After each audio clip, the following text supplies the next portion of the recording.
Ba-da-ba-ba, ba-da-ba-ba. Okay, are we good? I think we're good. We seem to be good. What's going on, stream? How you guys doing? I hope I sound all right. I think we fixed our audio issue, and I don't think I had to do too much adjusting, which is nice.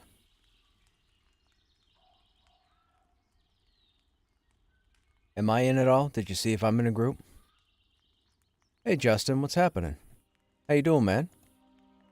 People have been saying I've been quiet the past couple of days, so yesterday I made a bunch of mic settings, and I didn't like what I heard, but I went live with it anyways, but tonight we're doing it without those mic settings, and I don't know what's going on, but OBS is telling me that I'm talking much louder, or, well, not much louder, but back up to where I don't know what happened the last 2 days. It's been weird.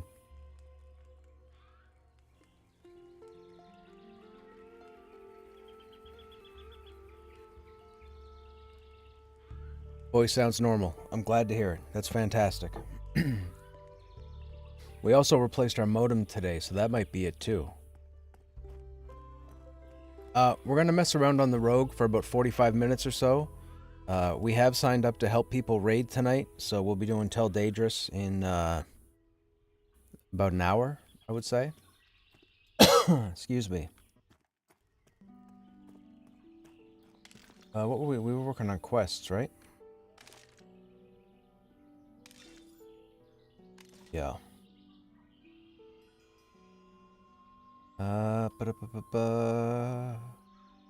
Venison.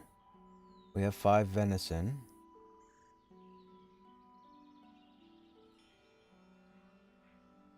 Still need apples, blackberry,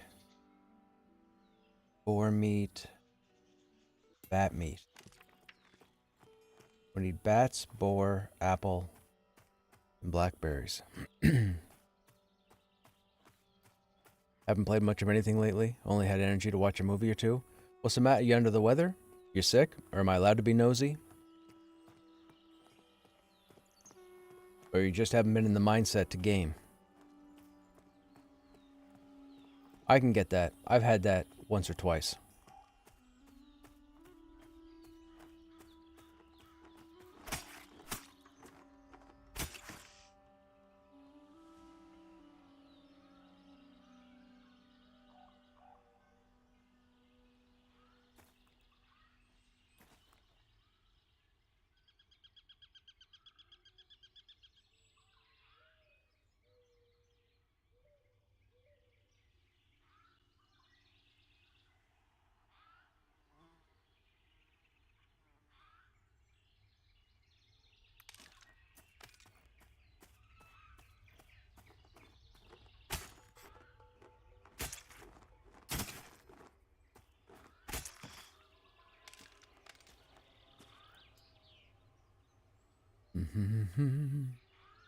A lot of medical problems to manage, and it's exhausting. And then I got diagnosed with diabetes last year, so now it's even more of a pain. I'm guessing type 2?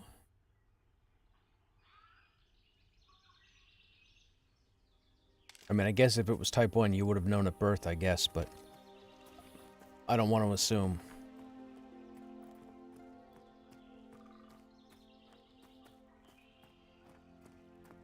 You sit down for about an hour max on a really good day, hour and a half. You have to get up, move around. I hear ya. I try and do the same thing. Before I start stream, I walk up and down my stairs in my house probably 8 or 9 times, and then I go and do 6 sets of 20 squats. So I do about 120 squats before I sit down, just to get the blood going. I might not sit down for 8 or 10 hours a day when streaming, but I sit most of the day between my job and here, so I gotta keep the blood going. I don't want to be one of those ones that gets the funky clots in the legs, you know?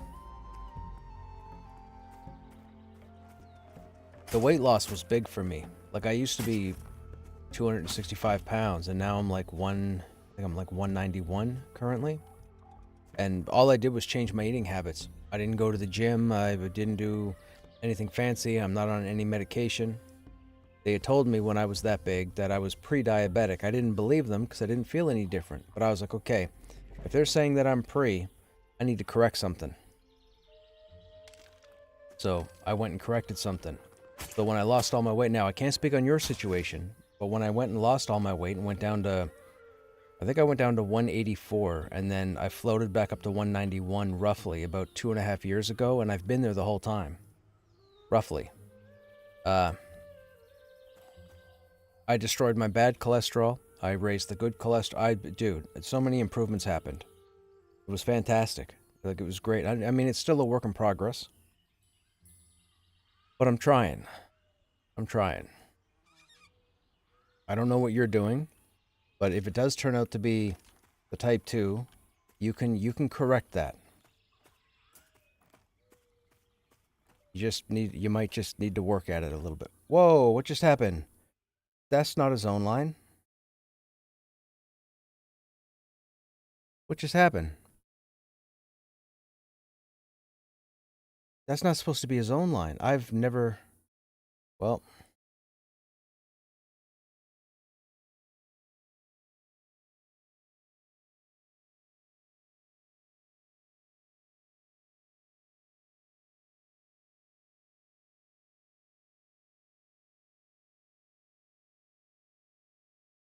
The other things have been something that's happened to me, so I'm going to be moving to a new town with a gym and actually get...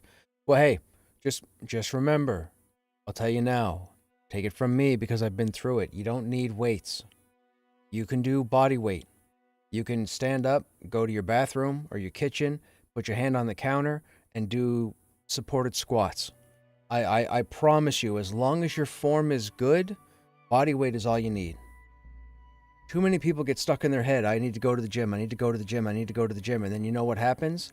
A, they either don't go to the gym. 2, they go to the gym, realize there's nobody else to hang out with or work out with, or maybe you're too embarrassed, or maybe you're not comfortable, or maybe people are kind of rude, or what have you, and then you end up not going. So regardless, you end up not going. Then when you end up not going, you end up sitting around your house all the time. And again, I know this because I went through it. So body weight exercises, my friend. Trust me on that. Get up in the morning, do squats. Try and do 10. If you can do 10 with perfect form, perfect. If you can do 10 and you still feel all right, do another 10. If you have to, wait 30 seconds in between. And do it so then probably by your third set, if you're not used to it, you'll end up starting to sweat. You'll start to feel like you're tired or you can't hold yourself up. Then you give yourself a break. Then you go at it the next day. And you do 3 sets again. And then you go the next day. And then before you know it, on the 4th day, you feel like, oh, you know what? I could do another set. So now you're doing 4 sets of 10. And then you might go to 3 sets of 20.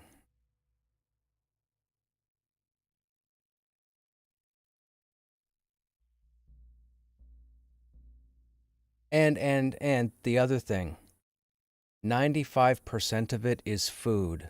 Don't listen to any other fitness influencers out there because they're already in shape to begin with. When I went through it, the only thing I did was changed how I ate. And I lost like 80 pounds, 83 pounds, roughly. So, and I lost it within 4 months. I'm not even kidding. I didn't eat lettuce every day. I didn't starve myself. I just changed what I ate.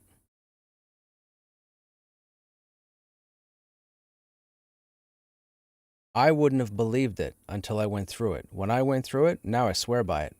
Now I know. So I can say that with 100% factual information. What is happening here? Am I crashing?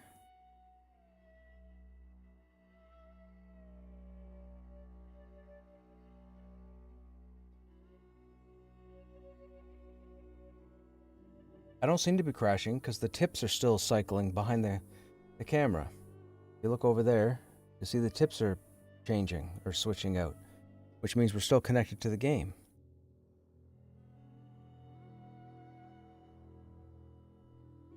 Hang on a second, chat. I gotta kill the game and reconnect. I don't know what's going on here.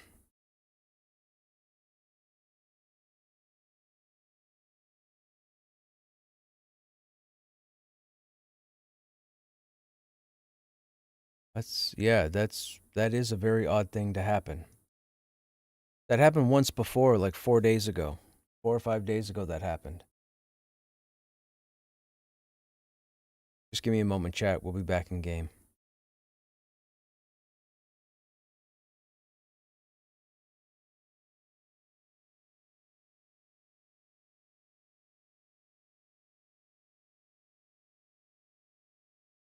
Now it's going to have locked me out, so I have to wait for the timer.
Another 30 seconds or so, chat, and we should be back in.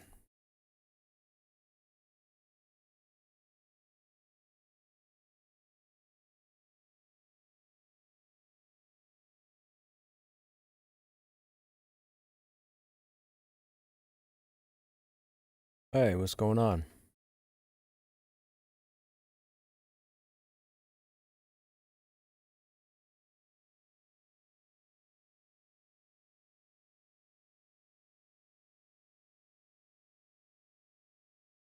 Still locked out, chat.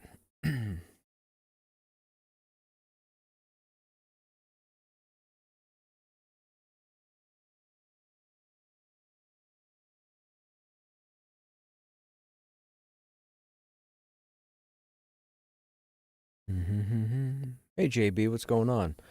Uh, I'm not sure. We'll find out when I can reconnect, hopefully. It's a little I mean, it is Wednesday, and it typically is patch day, but I would have had an update when I started the client. I didn't have an update.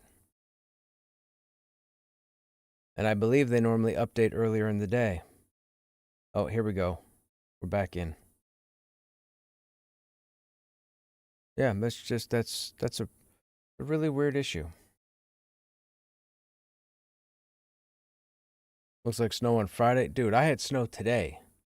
And now they're saying snow Monday, Tuesday, Wednesday. Like, snow needs to leave me alone. For real. I got so much snow shoveled on either side of my driveway. It's ridiculous.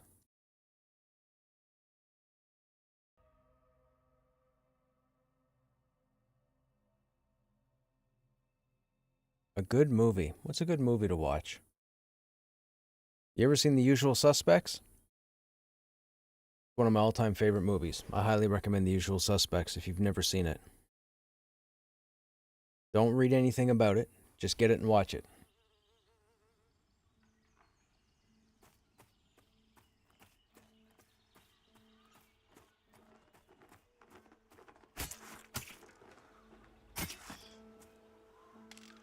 Whoops, wrong button.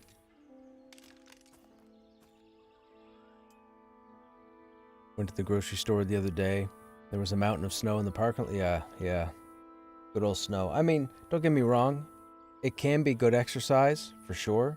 Like when you shovel the amount of snow that we've had so far in the last 2 weeks, you feel really good when you're done for about, I don't know, hour and a half or so. And then after that, it's a lot of pain and discomfort for probably the rest of the day. But you feel good for that half hour once you're done.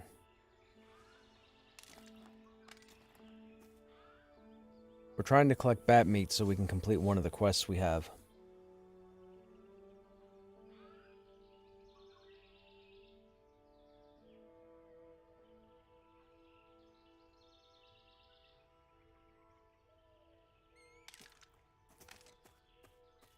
They're not giving me any meat, man.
The raid should be good tonight.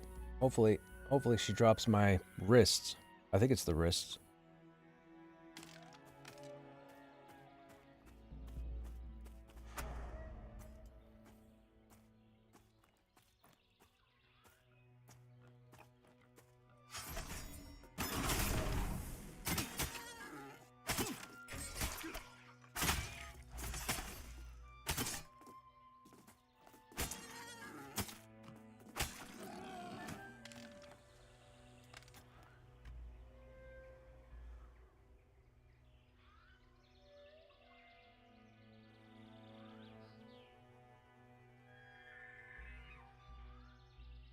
Come on. Come on, meat. Come on, meat. There we go.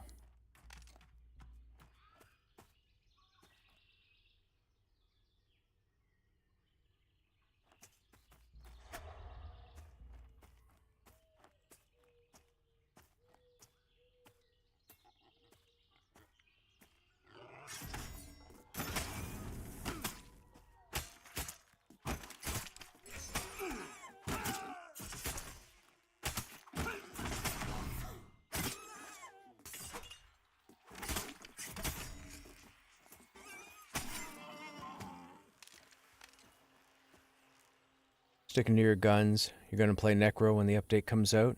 You convinced me the other day. Rosic, I'm telling you, man. The Necro's fantastic, man. Like, these classes don't need all the work everybody's going on saying these classes need. You just need to you just need to play them and learn them. You learn them, you'll be fantastic. Trust me. Man, like, so many people go on about classes being broken. None of the classes in game are broken. They just need to have their finishing touches. That's all. But the mob is making it sound like classes need reworking.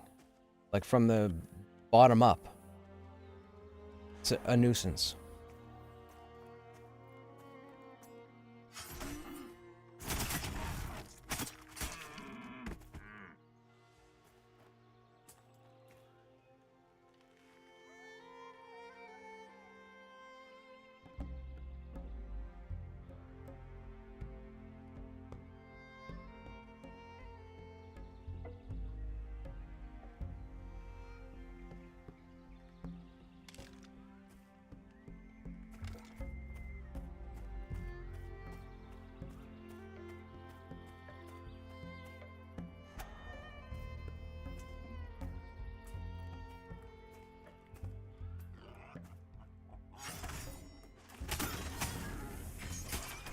Fire is pretty much when the embers come up. That's what fire is for. So if you can dodge the embers pretty well, you don't have to worry about fire resist. But if you don't, you take damage, you should have fire resist. Phase 4 is annoying. Yeah. Yeah, Crush is set up with, I think, 3 shock and 2 fire. So my shock is like 28 or something, and fire is 21, and then I get the shaman buff for 15. I sacrifice disease, and then I wait for stage 3, and then I pop the food and drink and let that ride.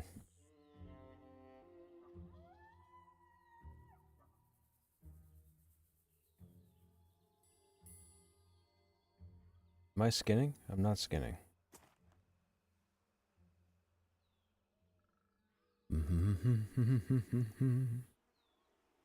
Your main role in dungeons is basically going to be using snare, dots, and root. Oh, you'll be doing all sorts of stuff, man. I mean, in a dungeon, you'll be able to back up heal if needed. Say your tank or your puller pulls a mob too many or whatnot. You get your CC to lock it down. Have your root up, of course. Don't use fear indoors. That's a bad idea. You'll figure it out, trust me. Just don't get in the mentality of face rolling. With all these classes, don't face roll. Be smart about what you do with all 12 classes in this game, and you will do some phenomenal stuff, and you will sit back and go, haha, we live because I did this, or whatever. Like, trust me. Just trust me. If you have a face roll mentality, leave it at the door. Do not bring a face roll mentality. Invest in your character, and I promise you, you will be phenomenal, and you will love it. And if you don't, Roll a different class.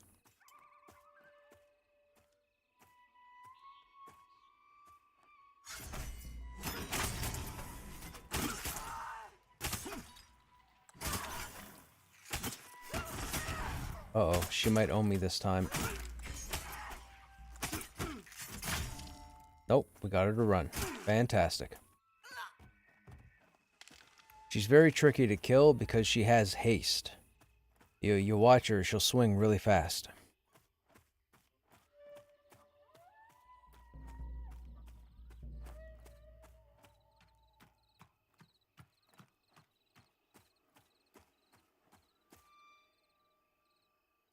Now, we're gonna wait till nighttime. Should be in about 5 minutes, because we need bats. I need bat meat.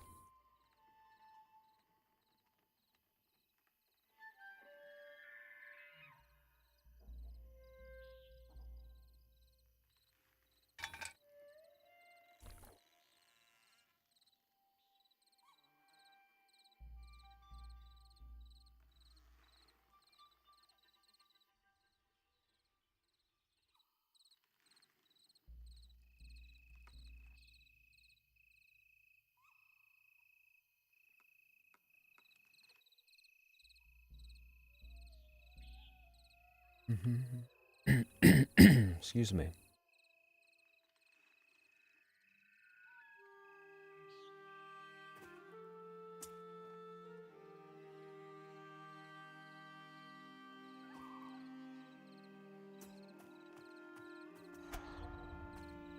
We'll try and get some venison off of this guy.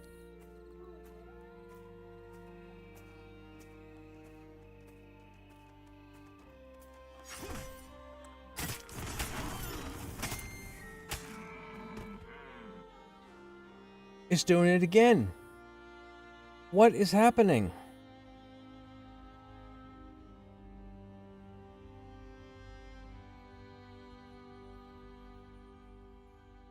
I don't know what's happening, chat. This has never happened before. Not twice in a day.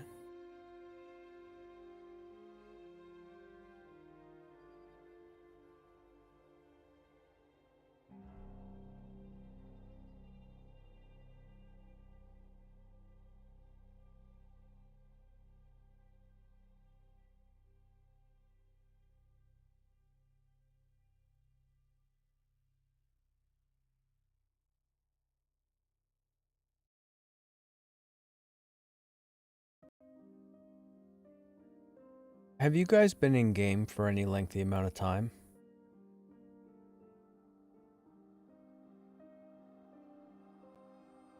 Yeah, this session. No, this today. Yeah, my game's imploded twice. I'm locked up now on a loading screen, and I was killing a deer in Drone Fast.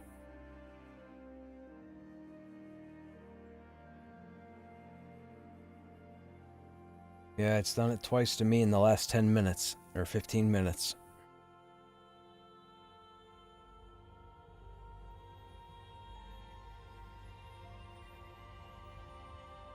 Yeah. No, I just shut it down and turned it on early. I just replaced the modem. Well, got an upgraded modem or whatever that I just swapped in. So I shut everything down, turned everything back up again, or on again. Did everything fresh. Went and did the Windows updates. Don't need any. Shut all the programs down. Computer's running at like 3% CPU use. But like I said, the game has imploded twice now.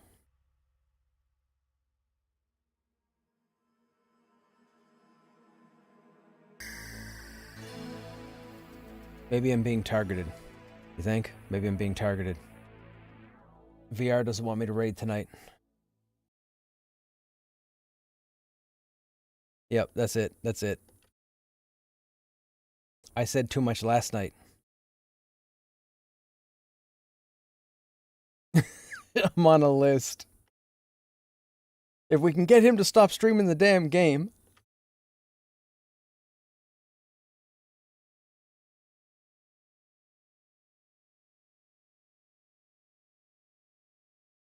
All right, chat. I got to end the task. We got to fight the login boss, and I got to sign back in about 2.5 minutes.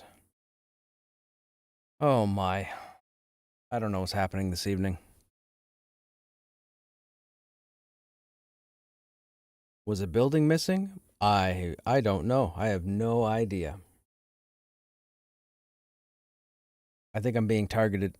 I think that's it. I gave a lot of opinions last night, so. Oh, Project Organ has an update. We may as well download that while we're waiting.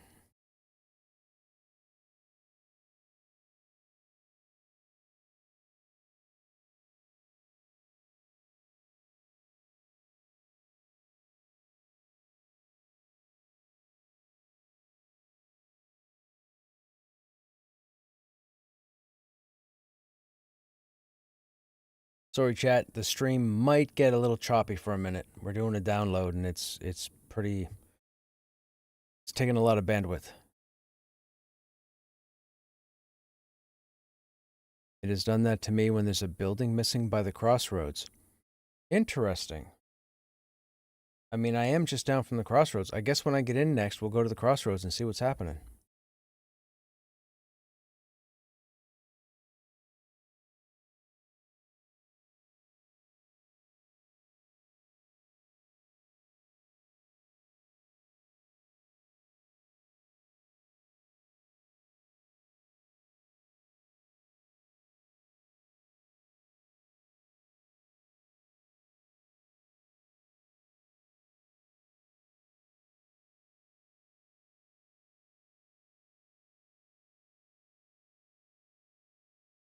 We can let that upgrade in the background. Ba-da-ba-ba, ba-da-ba-ba. All right, we'll try it again.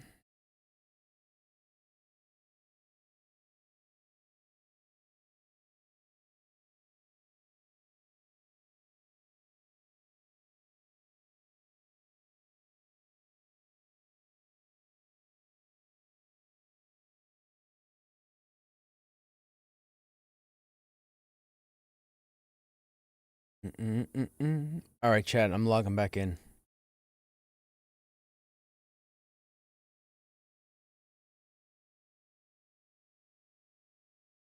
You know what? I'm going to a different shard. Let's try shard 1. Ba-da-ba-ba-ba-ba, ba-da-ba-ba-ba. Now we're going to give it a moment to render everything.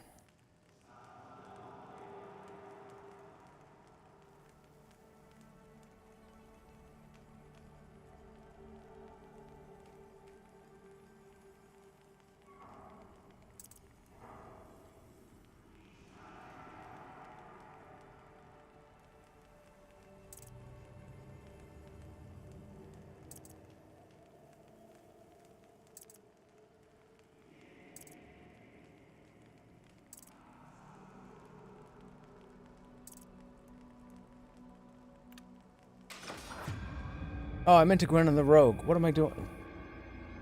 You silly bugger. I meant to go in on the rogue, not Krushnek. Oh, it's 7 p.m. We may as well jump in. They'll want to start clearing down, I think, in the next 15 minutes.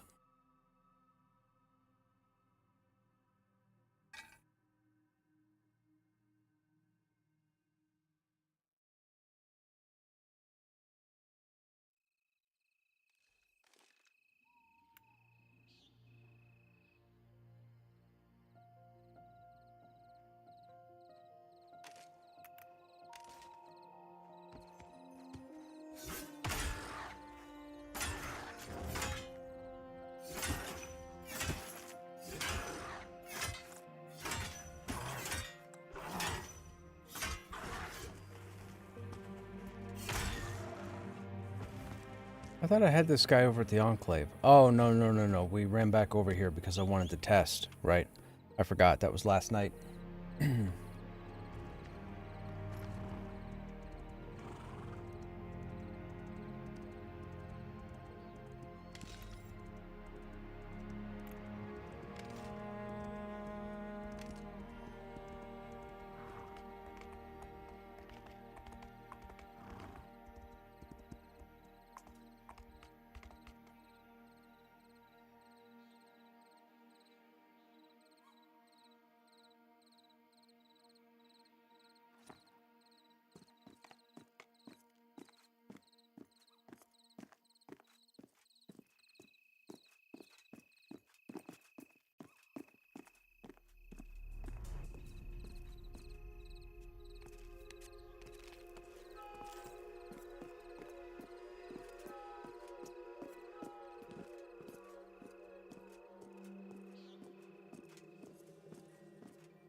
Oh, you managed to get 50. I guess I didn't hear that part. Right on, man.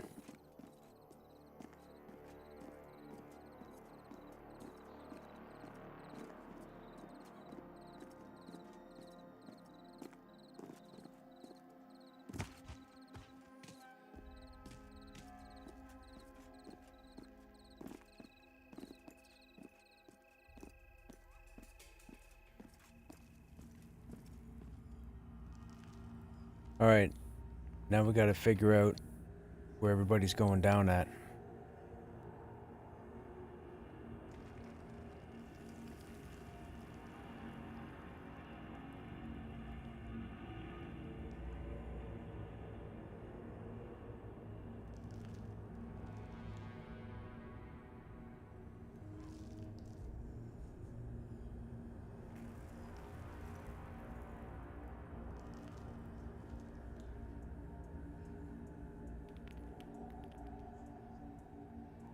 Mm-hmm.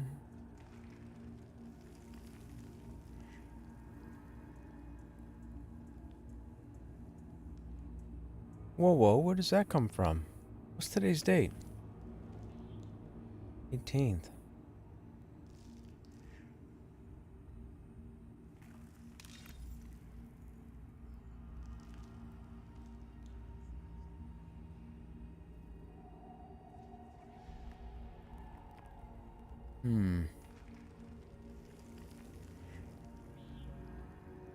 Nicer stats, but way less AC. Interesting.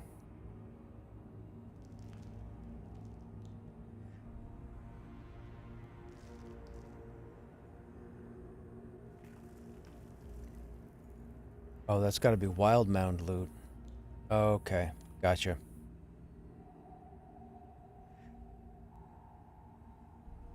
Oh no, that might be Aganoct. It's Aganoct. Okay.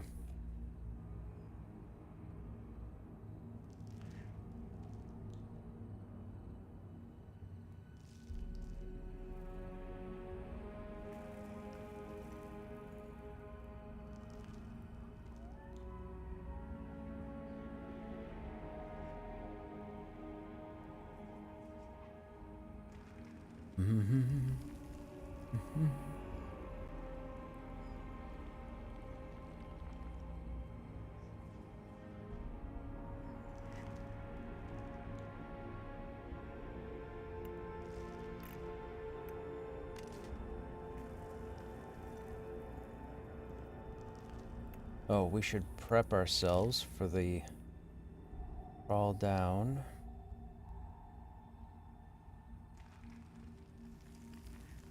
I'm just on shard 1.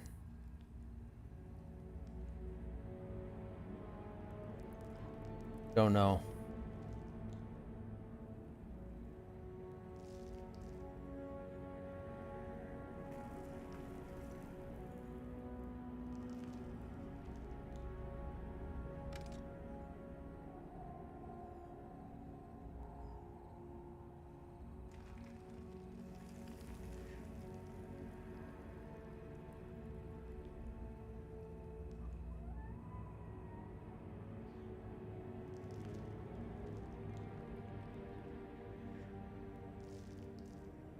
Ah, okay, gotcha. I will look for that.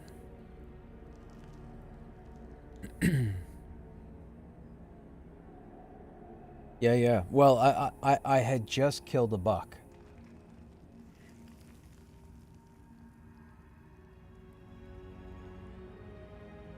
We need the wrists, chat. We need the wrists. I gotta replace my wrists.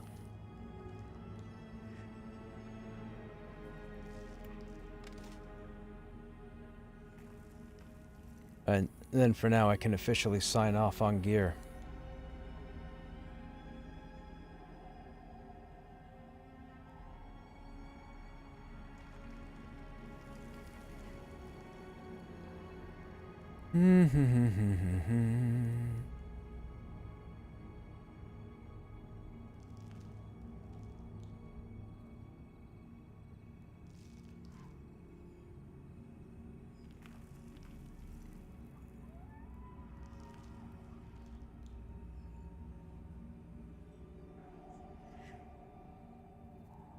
Okay, chat, we're just waiting for them to organize.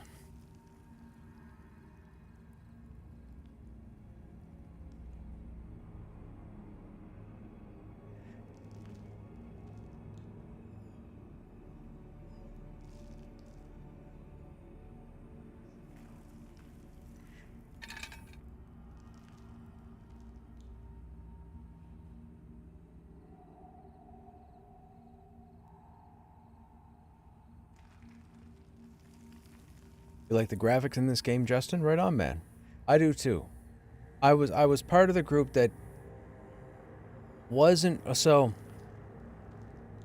the original appearance of the game looked really good. If they could have pulled this off with the original graphics, the game would have looked cool. If you go online, you go on YouTube and you look up the history of Pantheon Rise of the Fallen, uh, you should find like a 27-minute video where they actually show some of the original graphics. I think it's under the Unreal Engine. However, before they switched over to Unity to give us this aesthetic, they had made a couple of posts on the internet of graphics that the internet thought the game was going to look like. And those graphics looked ridiculous. They looked like cel shaded, almost like they belonged in Borderlands, if you're familiar with the Borderlands game. And I saw the two images they posted, and I was like, ooh, I don't know if I can play in a world that looks like that. Anyhow, the change happened, and when the change happened, it was nothing like those two graphics. So I jumped in the game. I was in Avelia. I turned the camera around, took a look at all the buildings or whatnot. I was like, okay, this kind of looks more like realism and less like EQ2 kind of. I could go with this. And then within like 3 hours, I was sold. Like, I'm like, okay, I get it. I get what they're doing. So I really enjoy the aesthetic of this game.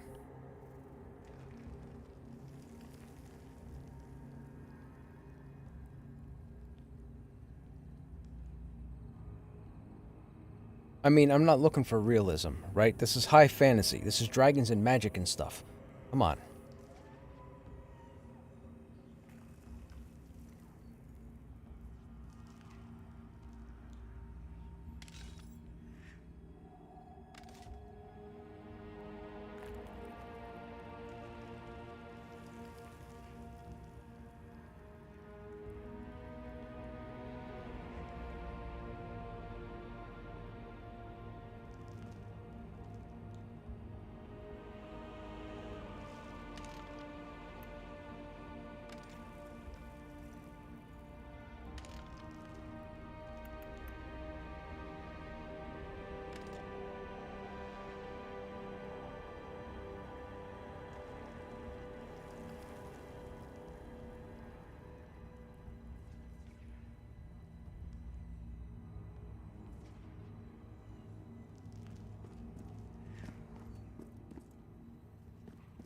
I gotta find out what shard they're all gathering on to clear down.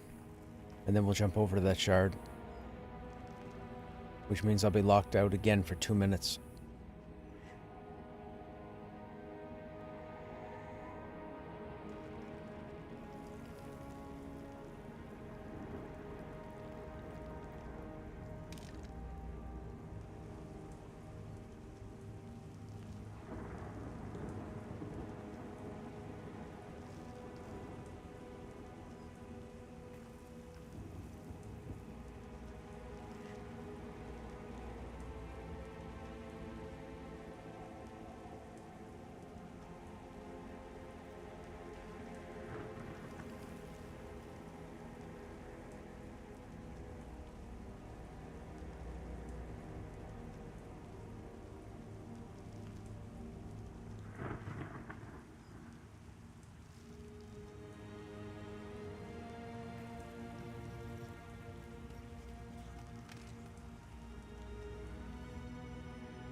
Gotta switch shards, chat.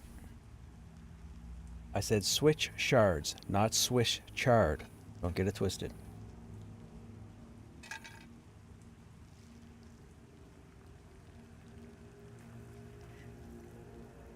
Hey, Yezi, what's going on? How you doing, man? Hey, I missed your message last night, man. For whatever reason, my windows were organized a certain way, and after I had shut everything down for the night, I saw your post, so I do apologize for missing you last night. I forget what you asked, but I know it was you.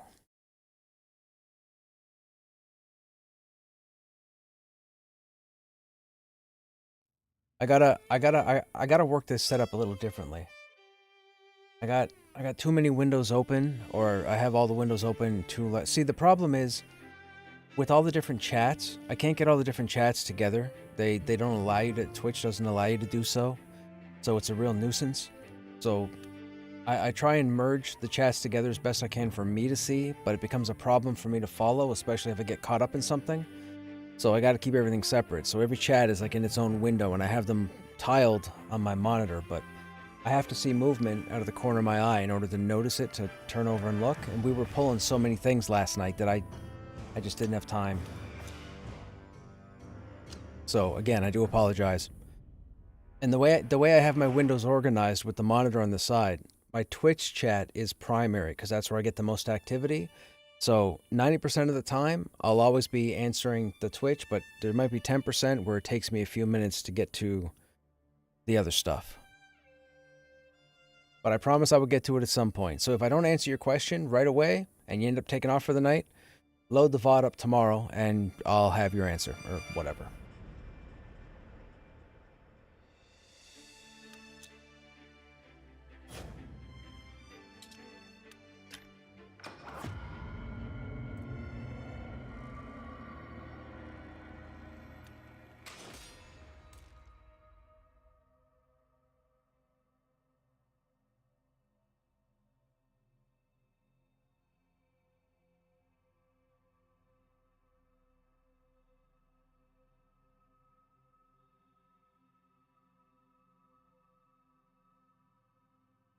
It is. It's raid time.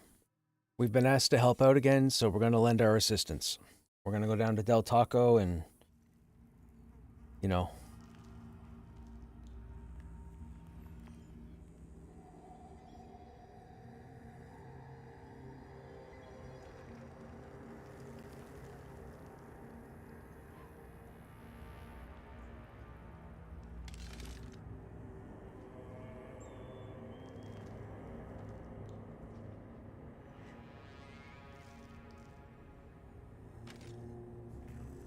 We need to, I need to readjust. Where's our shock? Shock is there.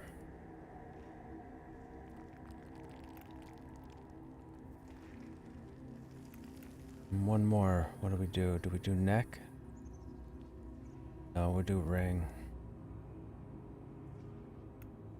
And then we'll take disease as a ring. No, yes. No. Disease or fire? That's my endurance. I don't have fire here. Okay. These. Puts us at 18, puts us at 27. Fire should be okay. 15 gives us 21. 21, 18, 27. Food gives us 15. Ah, we're good. We're good.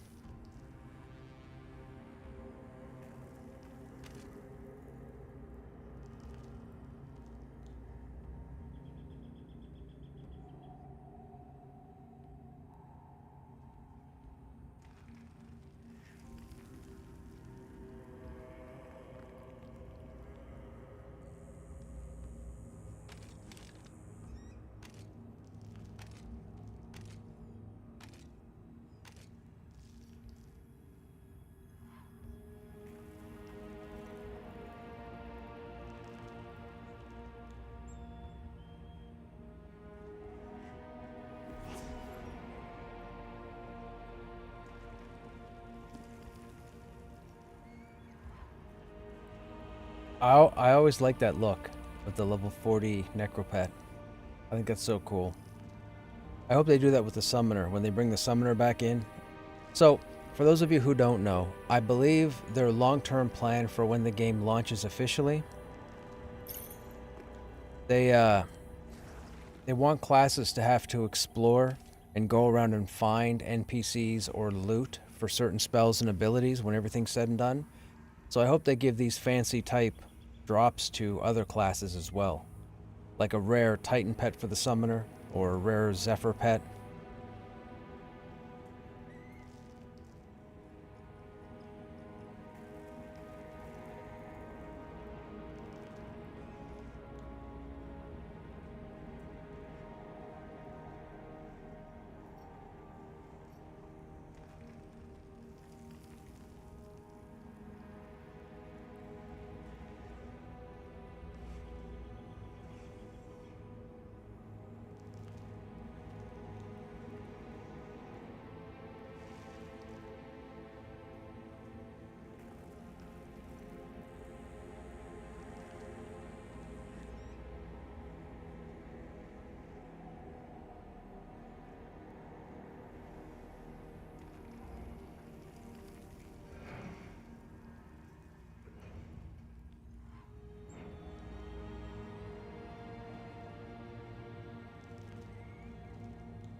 This.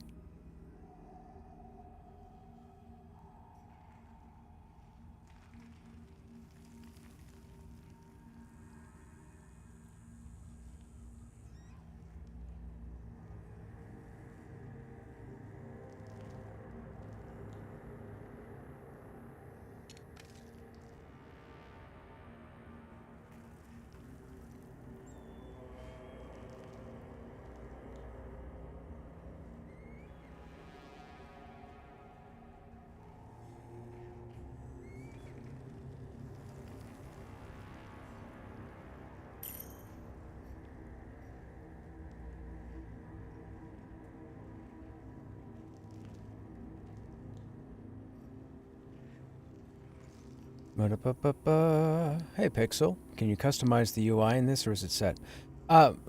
So you can do some things with the UI for now. They haven't had anybody on roster for the longest time to do UI. It's not one of their priorities. So they've been working on a bunch of other stuff, but they have their UI people back on the case now. So I believe starting with the spring update and the summer update, there will be more UI stuff added. But currently right now, you can change like the size of your bags.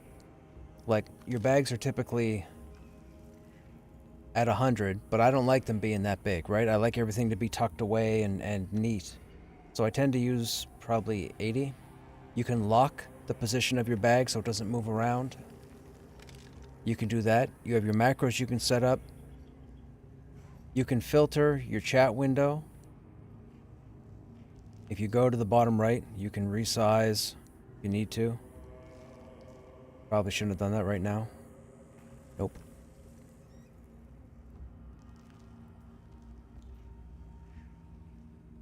There.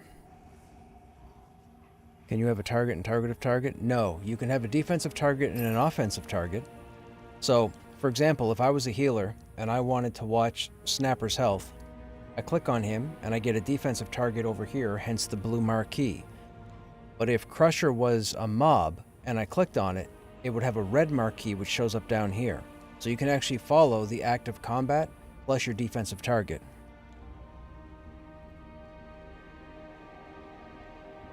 And there is an assist command, so you can slash assist and then the player's name. So you can make assist macros. You know, tank is your friendly target, and then I can have my enemy target. Yes, yes, yes. You can do them both at the same time. It's actually pretty phenomenal.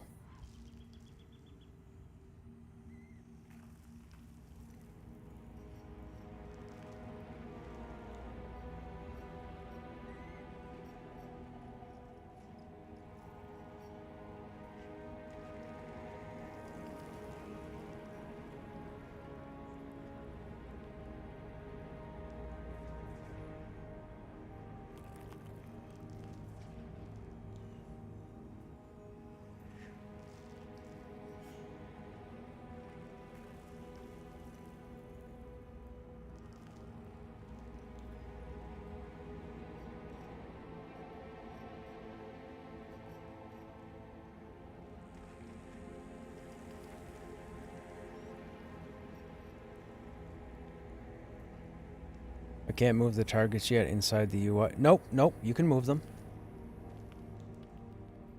I'll put them wherever you want to put them.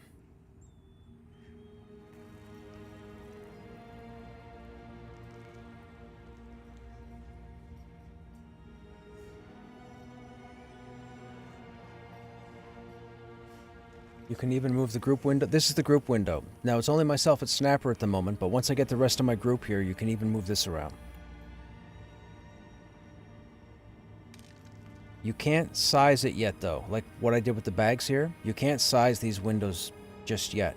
But once they get their UI worked on, and once they get more of the UI stuff put in, you will be able to.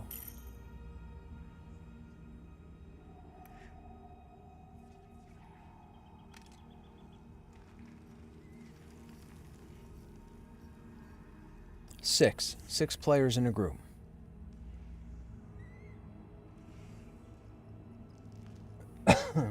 Excuse me.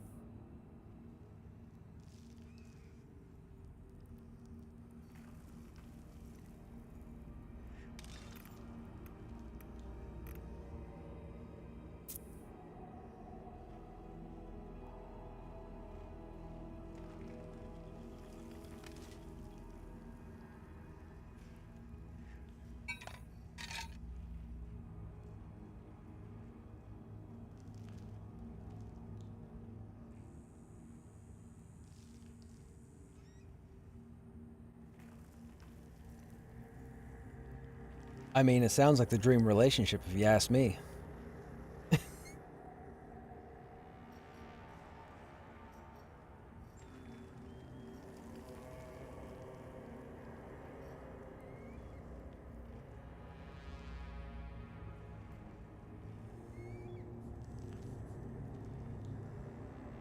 Looking similar to EQ.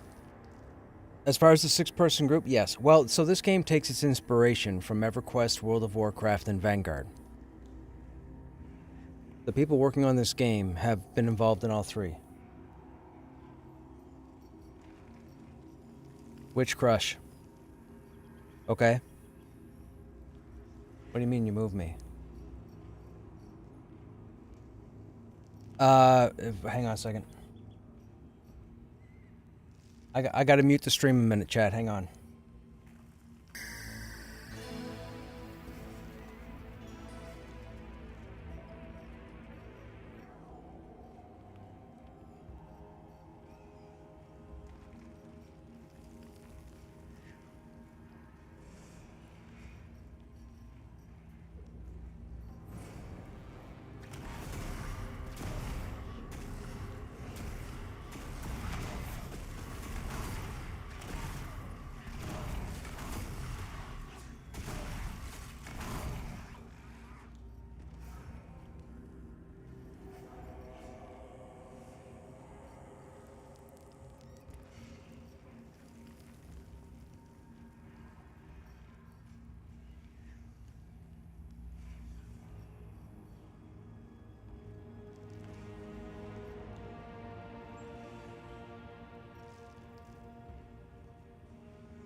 Okay, sorry chat, I'm back now.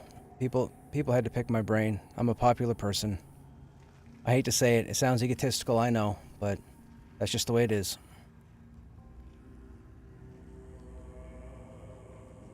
Ba-ba-ba-ba-ba.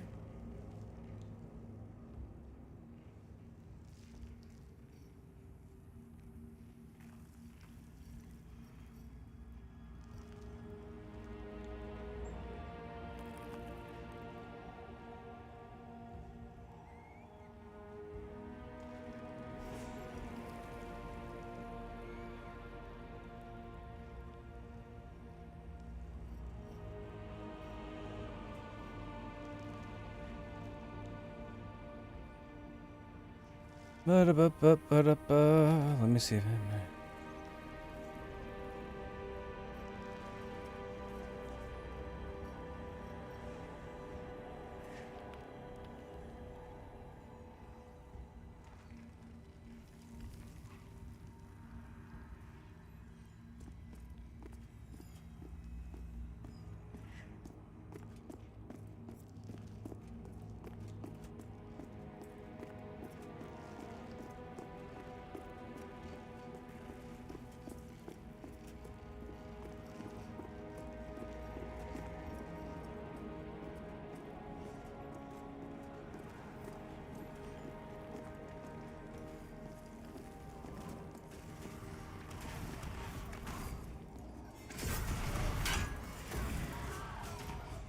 I've got my healer.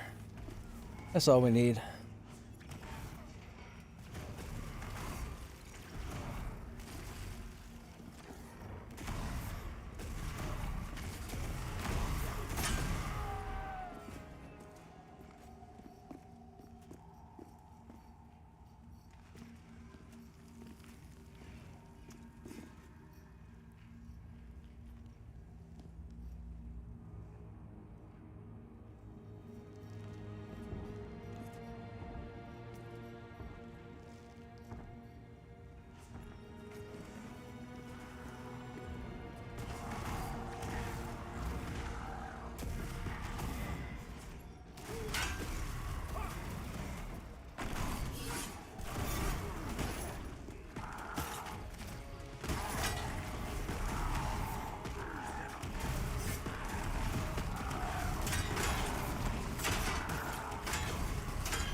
Ba-ba-ba-ba.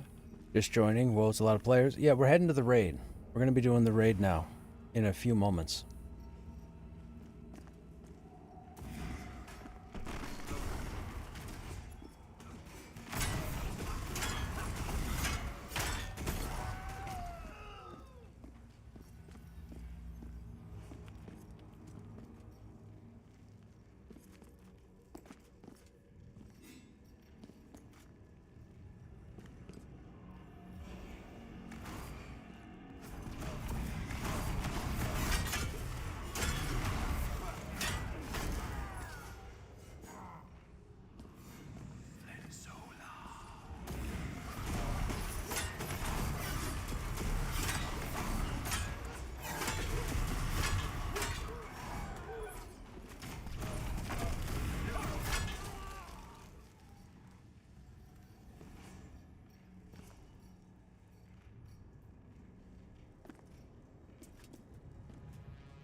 Hey, Mr. Tater, what's happening?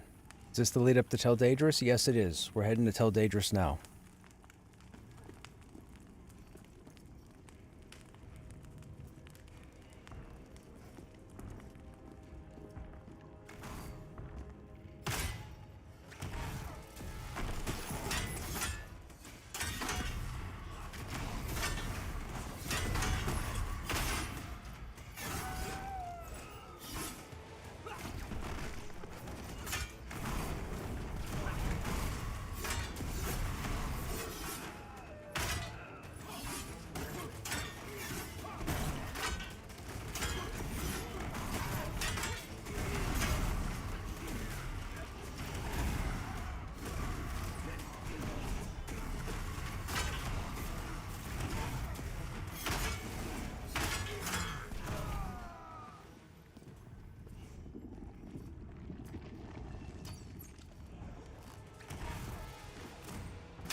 I can't hit anything here because my sword procs an AoE.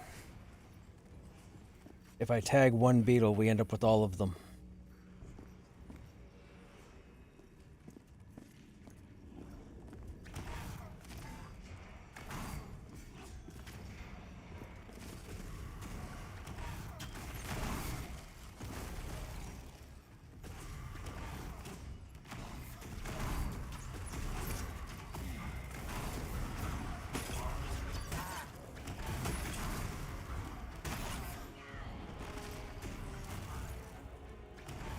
whirlwind hits me from all the way up here? That's rude.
I'm still getting used to turning the fire pet for the summoner into the mana pet.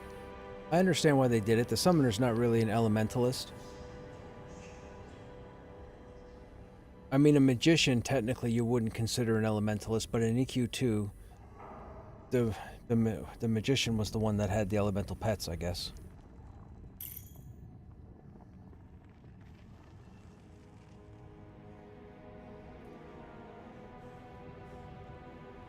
Be right in front of you. Make the sword bigger. Where are you?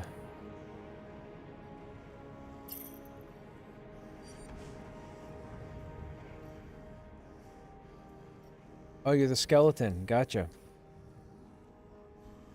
What's the skeleton illusion?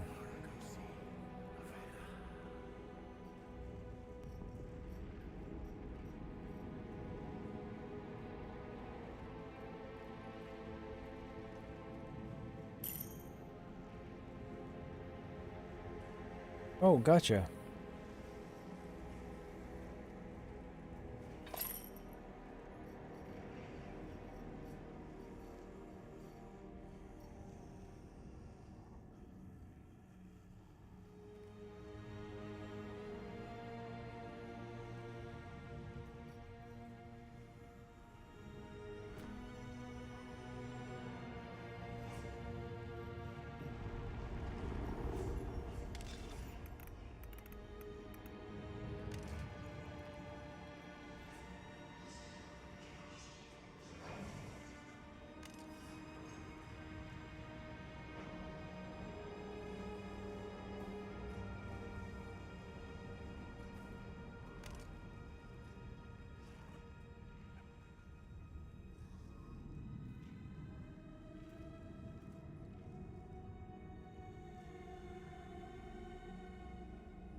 Hey, Jalu, what's happening? How you doing?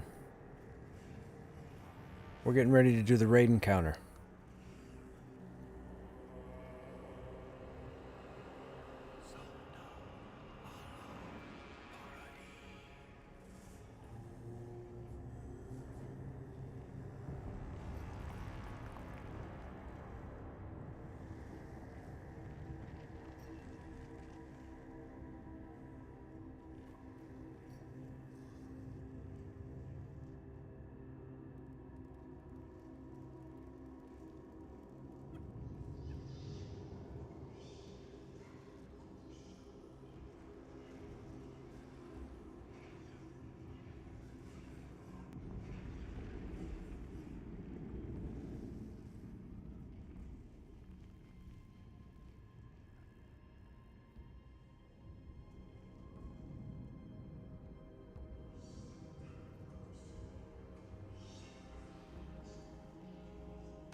I believe we have 4, Jalu.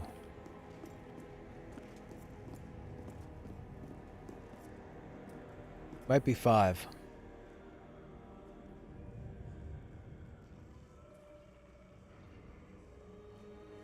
There's the katana from the graveyard. Does Krushnek have that? I don't think so, right? No.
Hmm.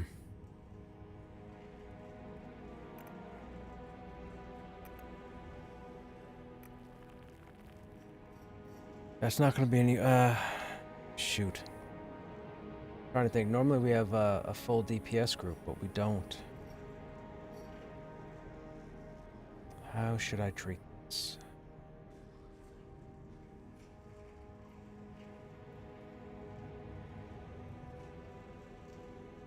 What's the worst that could happen?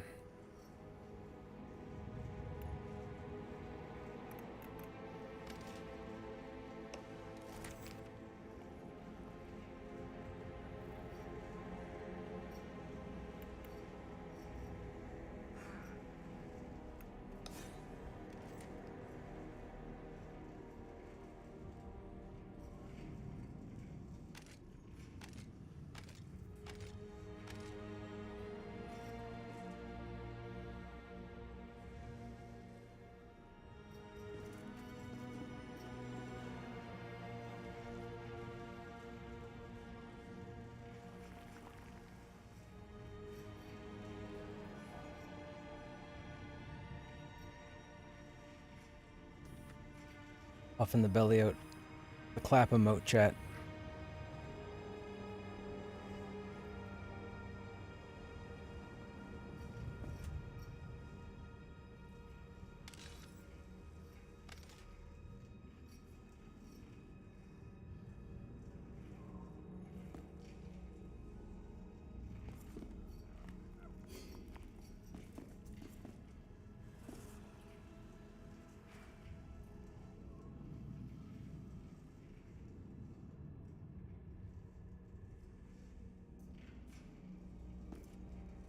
So this is Teldaedris. This is the Temptress. She showed up and corrupted all the people here, turned them into what are now known as the Ash Breathers.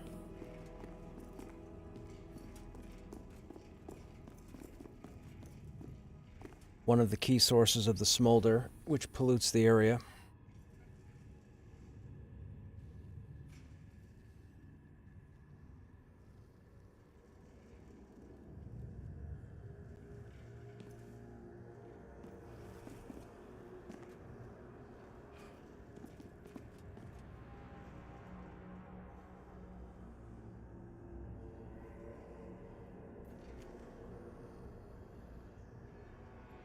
Some pretty good mitigation right there. The Ash Sentinel hit us for 200, and we mitigated 99 of it. That's not bad, 50%.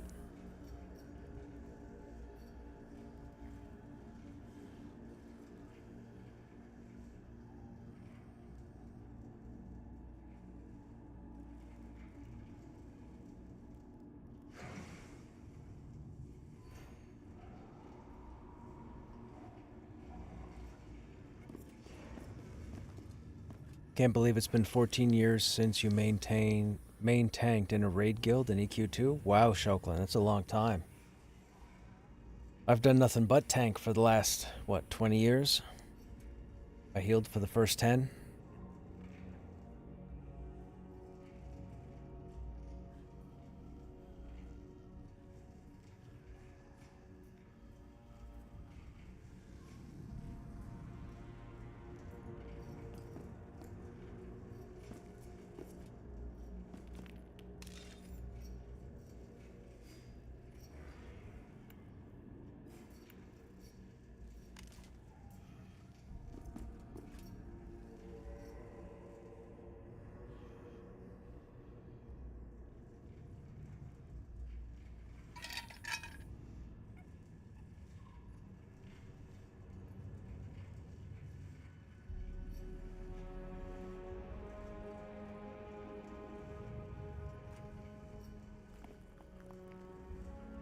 Is one tank more than enough here? No.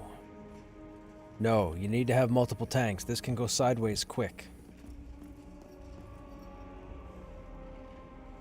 Probably best to have at least 4, if not 5. There are ads during this encounter.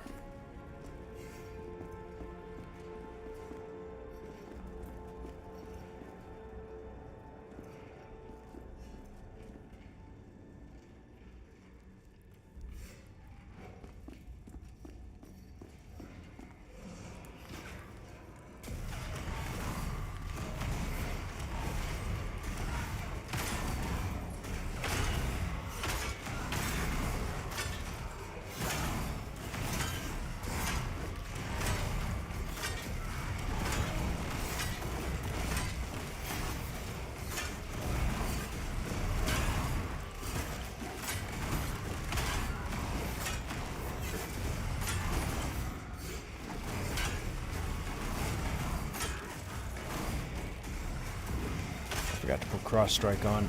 My bad. I should have used cross strike instead of forward swing.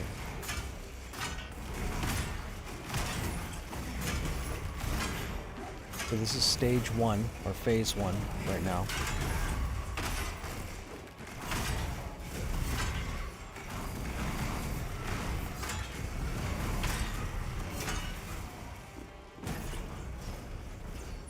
Getting ready to go to stage 2.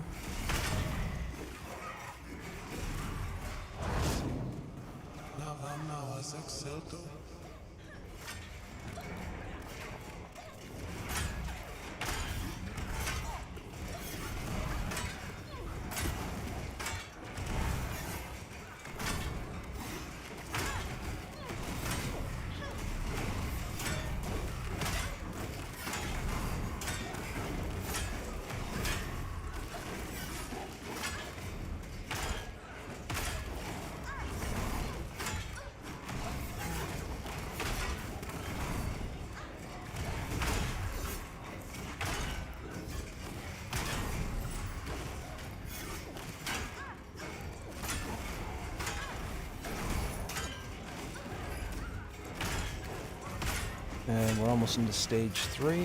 There are 5 stages.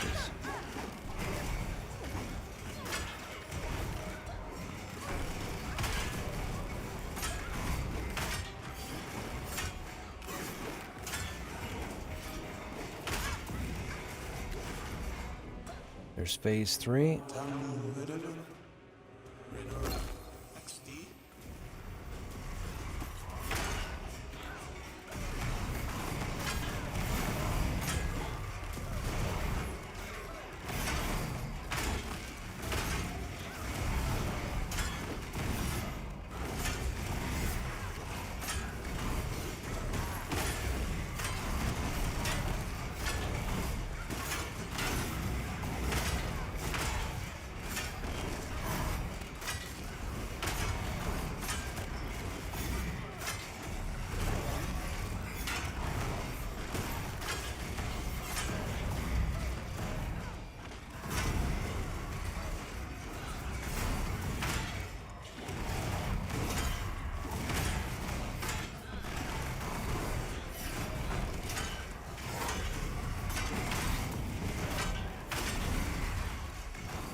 Going into phase 4.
Alright.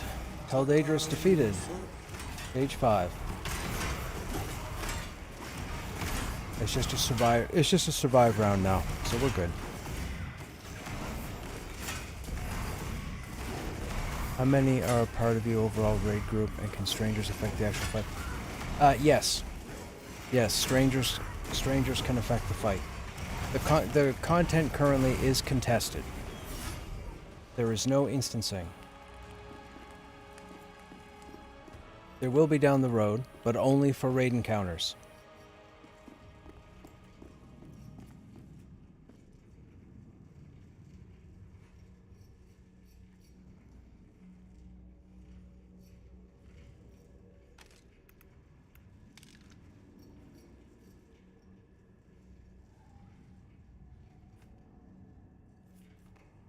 Now we're gonna go kill her again.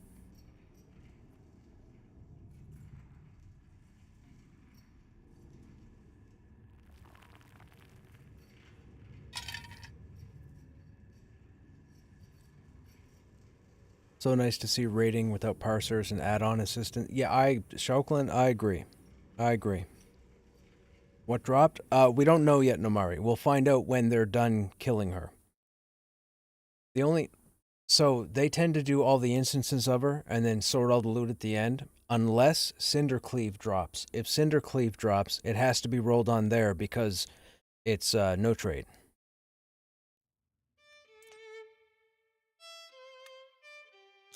Or no drop, or what have you.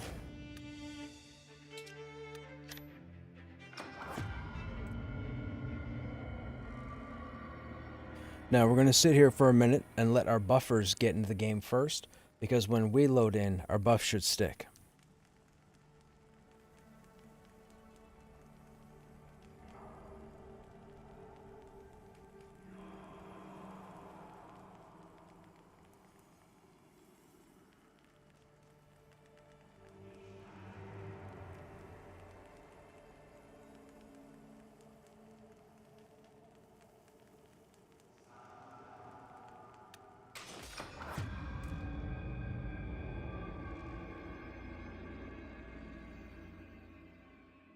What did you miss, Jalou? You missed 5 stages of the fight. All the commands were given, but we know exactly what I've killed her a lot of times. I've killed her a lot.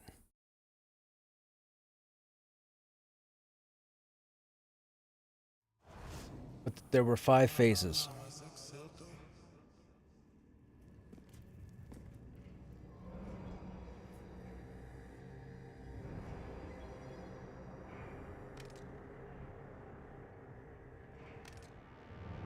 I don't know who the dragon is, though. It was mentioned in the lore, I believe, but I forget the name. I think it had like 26 letters in it or something.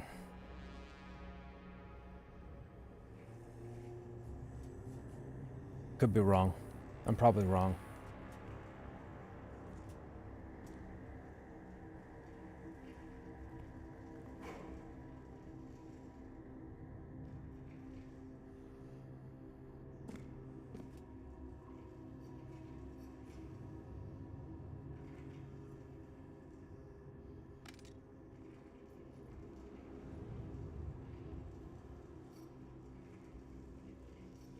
You were 9th in DPS, Briar? Right on, man.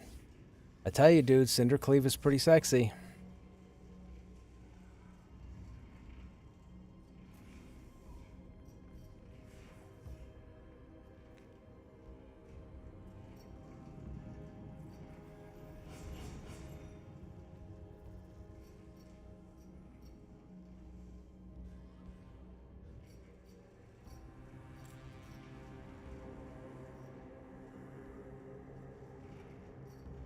Who's in your group? What classes do you have in your group? We don't know yet what dropped, Nomari. We'll find out at the end of the raid. We have to kill her here, and then we kill her again, and then they'll do the loot.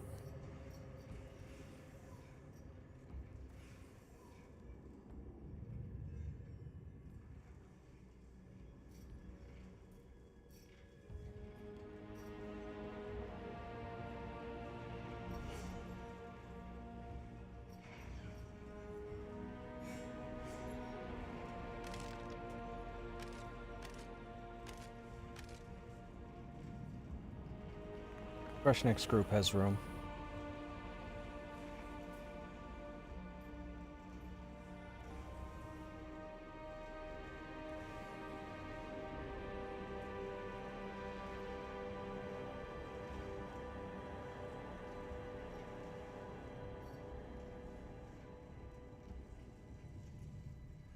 Is this a different shard? Yes.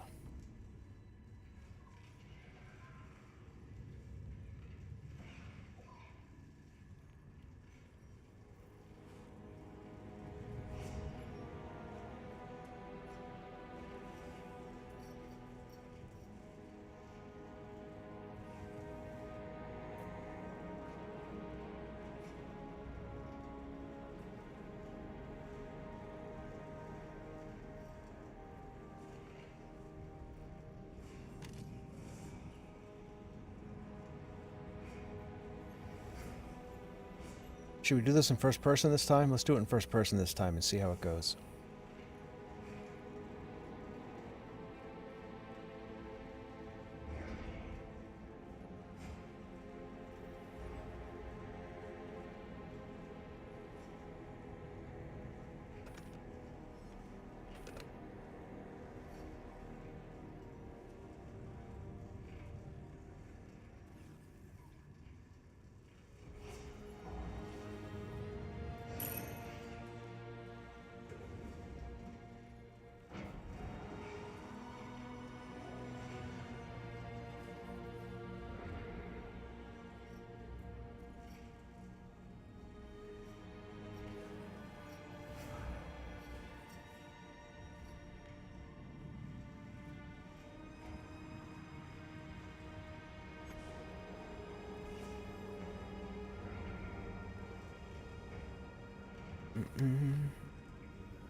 Yep.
Mm-hmm.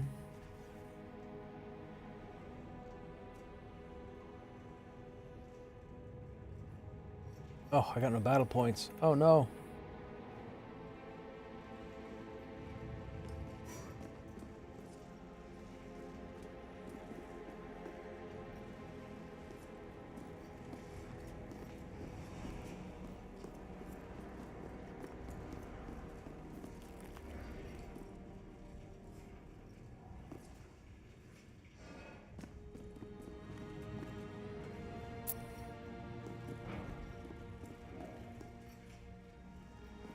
We're doing a ready check, chat. We're just about ready to pull.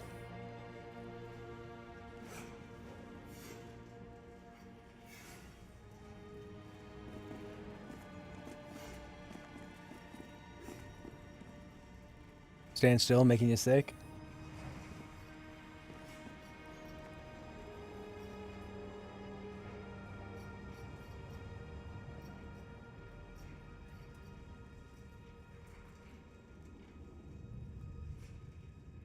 Dragon's laughing at us.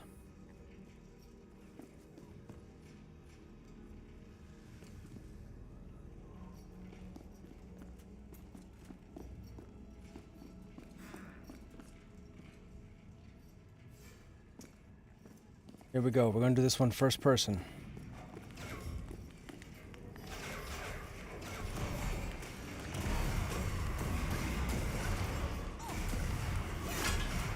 Alright, timing is going to be off, but that's alright.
I don't like first person, chat. It's too crowded.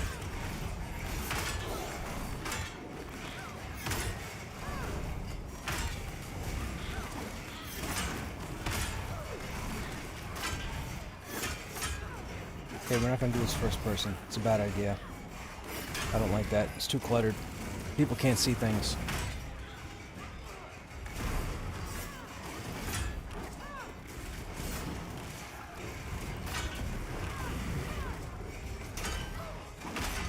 Now, you guys don't see it in chat, but we're actually paying attention to a couple of things during this phase.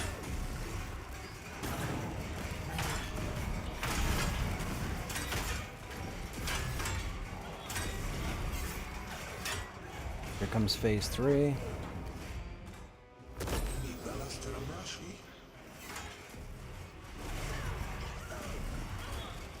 Oh god, my healer's dead. That means I'm dead. The monks are gonna stay alive. I'm gonna be dead.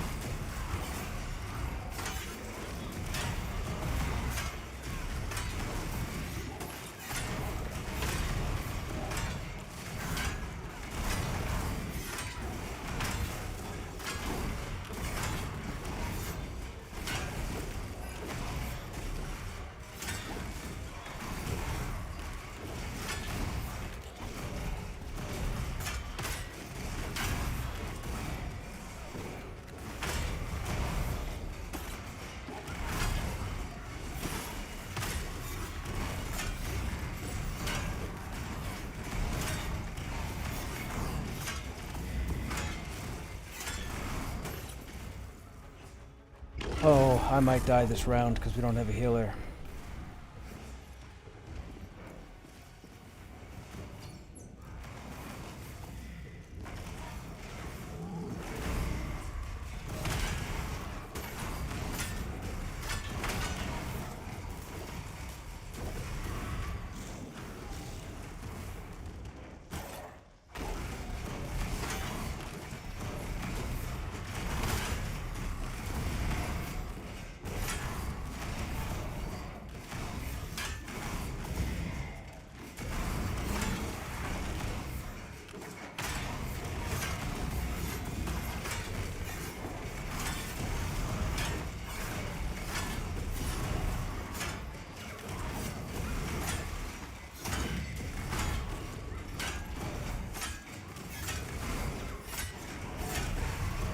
try and stay alive, chat.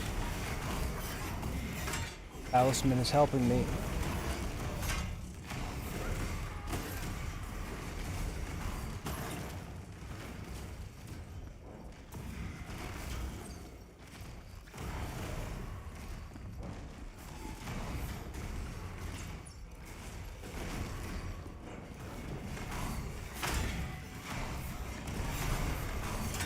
Come on. Come on, Talisman. Nice. Nice, nice, nice, nice, nice. I didn't die. I didn't die, and I didn't have a healer. Haha.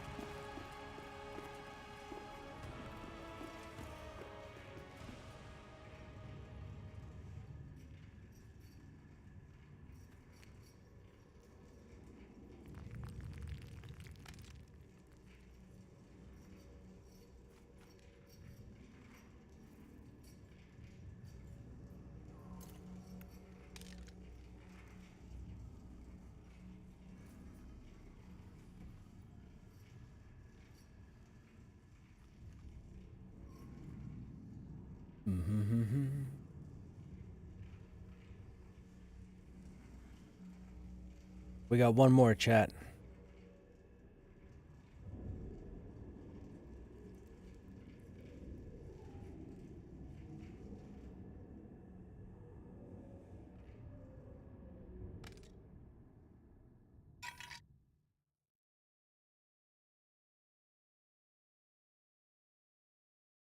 You were 8 that time? Right on. It's probably because one of my monks died. I don't know where Fiskane placed on the last one, but he died in this one.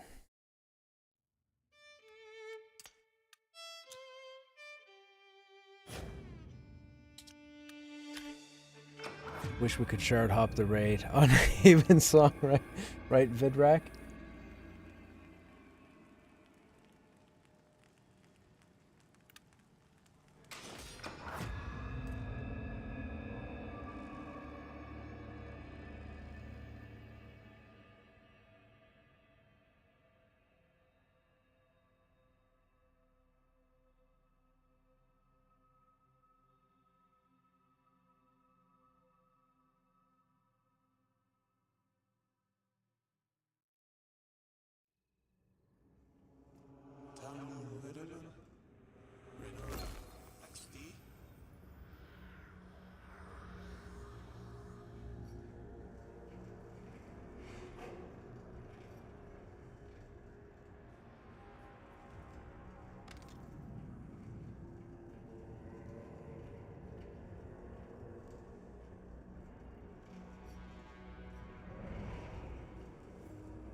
So this will be the last Tel Daedrus, and then all three will be down. So I think the crew is going to try and figure out what we're going to do next.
Anybody know if there's an upcoming Monsters and Memories playtest? Anybody? We might take another look at that.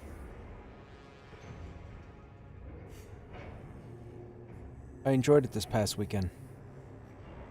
I didn't think I would, but I did.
Excuse me.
Oh, we're still running from the last one. Wow, I didn't realize it lasted this fights.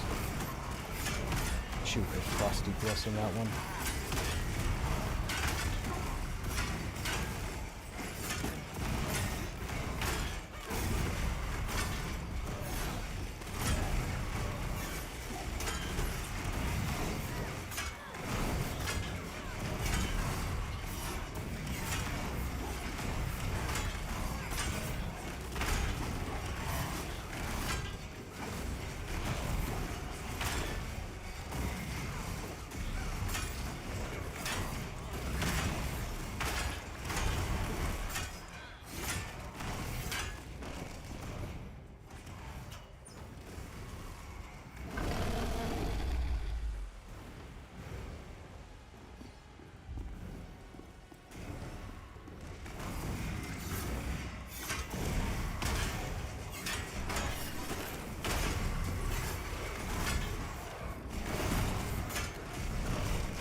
Hey, 2. Eminem dates. Dates are subject to change. Beta begins March 1st. Beta lasts for 2 months. March and April. We lock the build on May 1st. This lock is maintained for all of May. Critical fixes. So when they say beta begins March 1st and goes for 2 months, is that a closed beta or an open beta? Do we know? Is it still the invite only?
Hang on a second, guys. They're going through all the loot now, so I need to see what drops.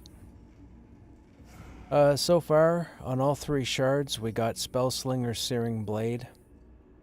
Not for melee. We have a branch of Timeless Elder Tree, which I believe is Druid. We have the lightweight Dragonbone Recurve. We already have, right there. We have Ignition Gloves, which are caster gloves. We have the Twisted Dragonbone Ring, which I think is caster. I think.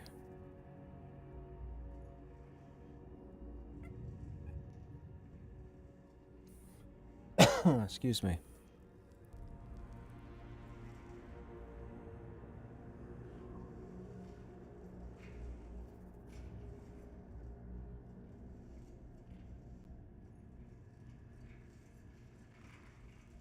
We got the Monk Wrists, the Draconic Bindings. In Caster Ring, right, thanks, Briar.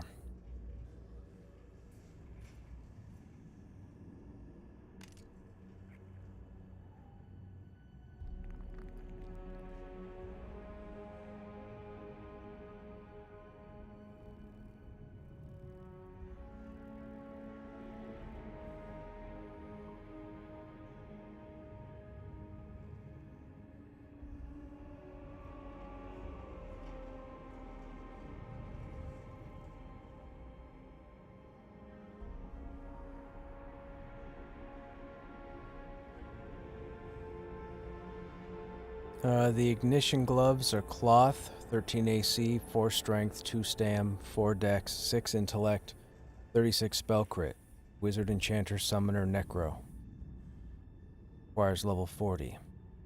Those are sexy gloves, by the way. Best in slot for caster damage.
Okay, we're out. No tank loot. No tank loot for us. We haven't had the bracers drop in a long time.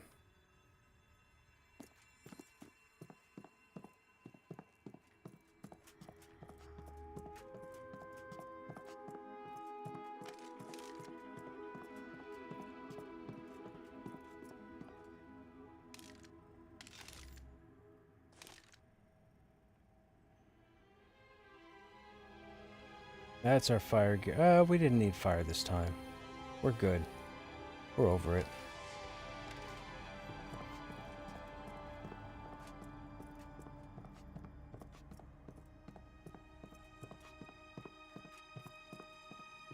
I think it's just the bracers, Briar. I've gotten everything else off of her, I think.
Okay, sorry chat. I'm done looking at loot now.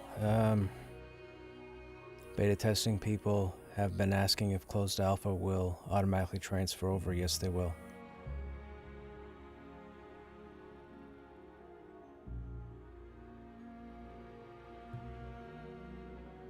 So what's better, Pantheon or Monsters and Memories? They're two different beasts, her. If you're looking for a more chill, laid-back experience, Monsters and Memories. If you're looking for something where you got to be on the ball 100%, Pantheon. That's how you make your decision, period.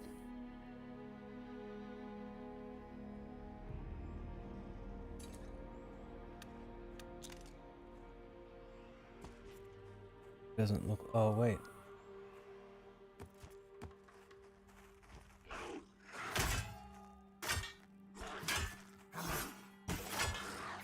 Or just play both. Shokun's got a point. Or just play both.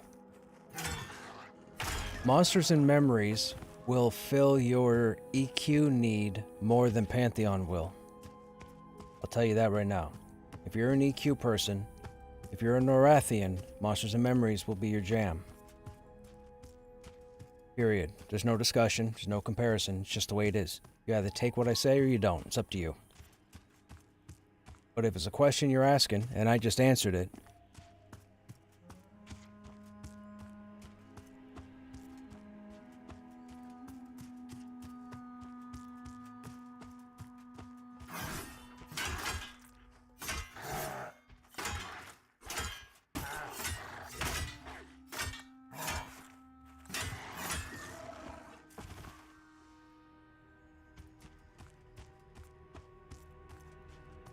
there's the mound there. Oh. Put my graphics back up again.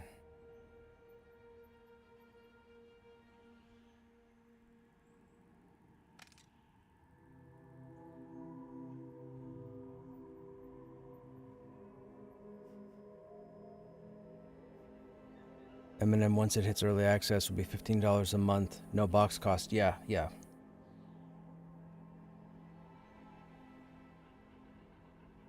Yeah, I actually spoke quite a bit to the devs this past weekend. For Monsters and Memories. We actually had one group with us on Sunday.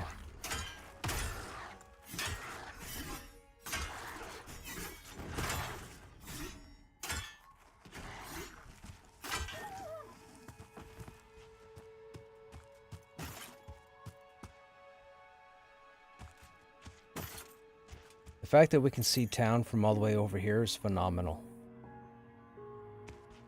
I love, dudes. I love the look of this game.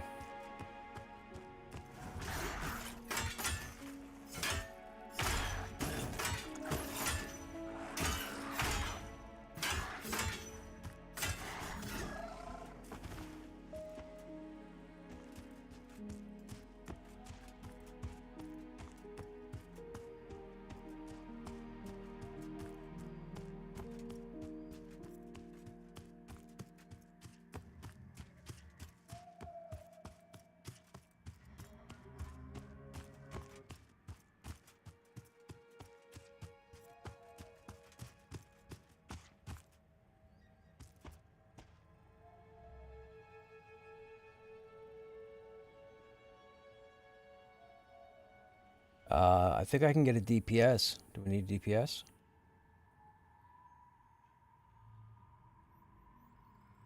You said one more. I see 4. Who do we not? Oh, we don't have Slyn yet.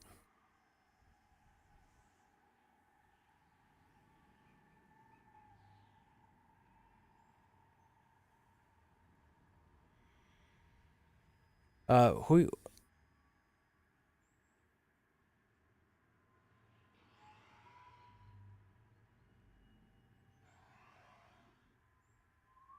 I played the game years ago. Don't remember when exactly. Am I invited yet to the game or need a new invite? Still remembering my account. You should probably remember your account. And then try and log in. I would log into the website first, I guess. I don't even know if they have a client.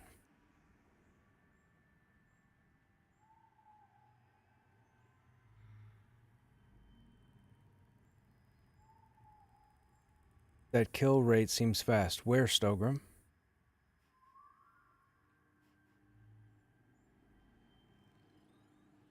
Oh, here soloing? They're a few levels lower than I am, but I have the strongest weapon in the game. I hit for a lot of damage on solo mobs.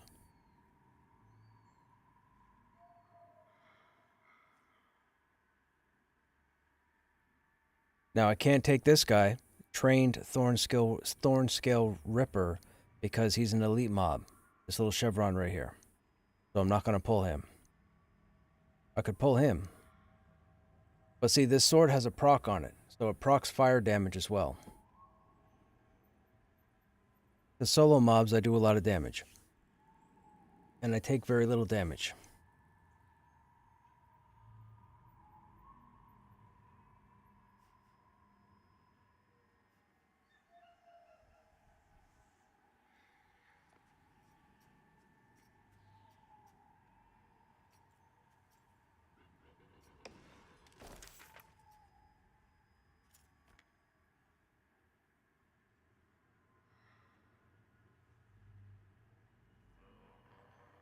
Did I miss it? Where is it?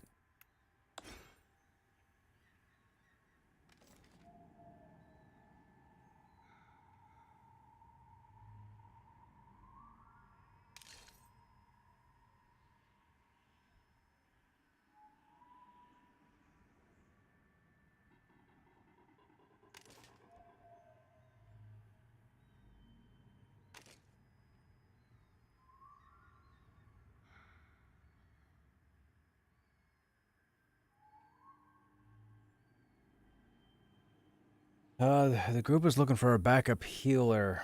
Who is your DPS, Briar?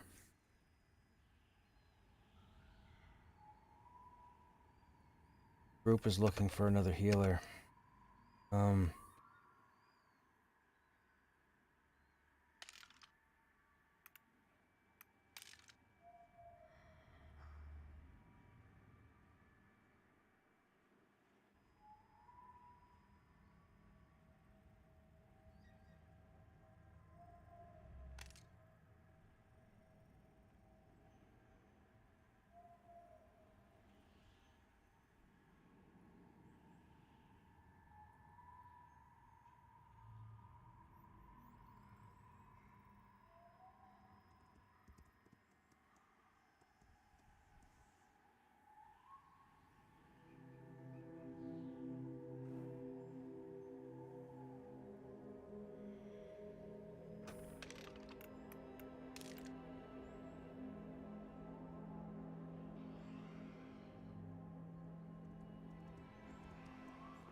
You pre-ordered Marathon? Dude, I was thinking about it. I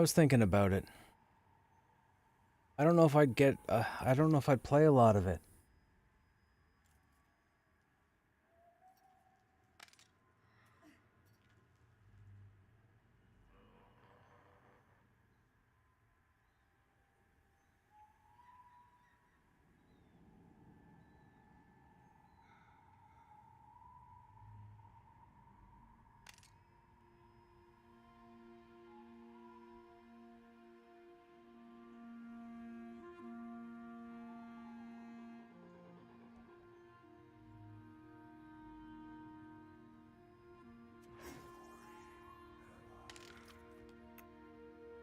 Mm-hmm.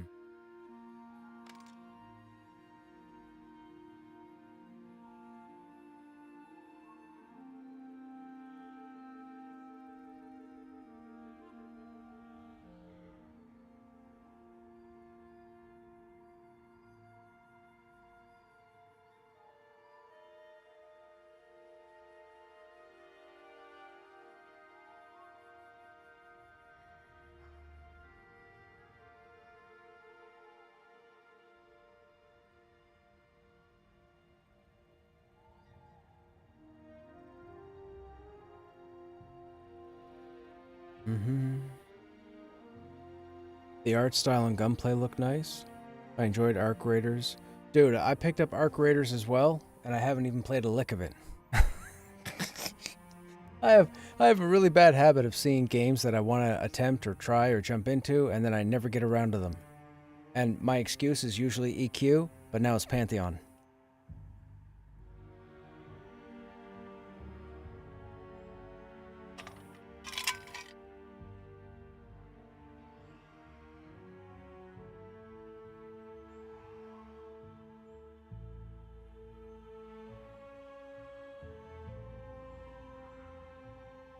We played Project Gorgon a number of years ago, Briar. I actually re-downloaded it a couple days ago, but I didn't just say that.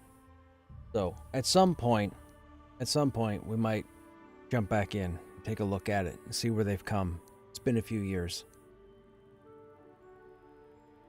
Last time I played it was before COVID. I think it was like 6 years ago, 7 years ago.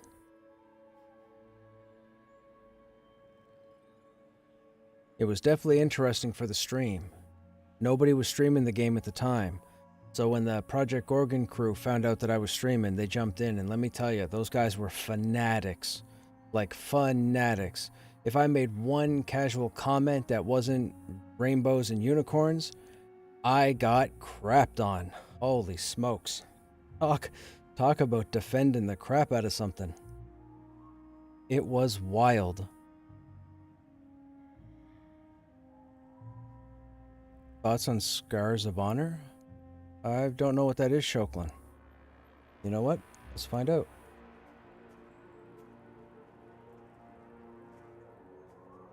Scars of Honor video game. Scars of Honor. It's a true free-to-play MMORPG that's on Steam. Okay, AI. Okay, you... Man, yeah, stop talking to me.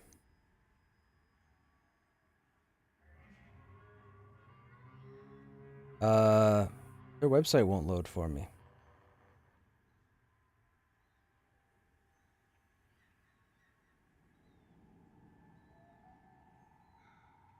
Oh, there it goes. Scars are earned honors forever. Enter a free-to-play MMORPG where Scars tells stories, battles forge... Oh, battles forge legends, and pay-to-win doesn't exist.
A living MMORPG. Combat is skillful.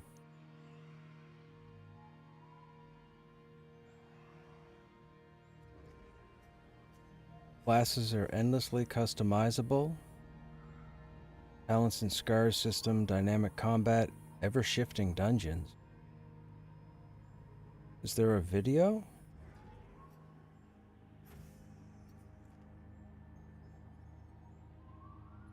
Okay, maybe we'll watch a video at the end of the stream here. If there's a video. A couple of the screenshots look pretty cool. The spider in the ruins looks interesting. We'll have to look at that after we do this stuff. What was that, sorry?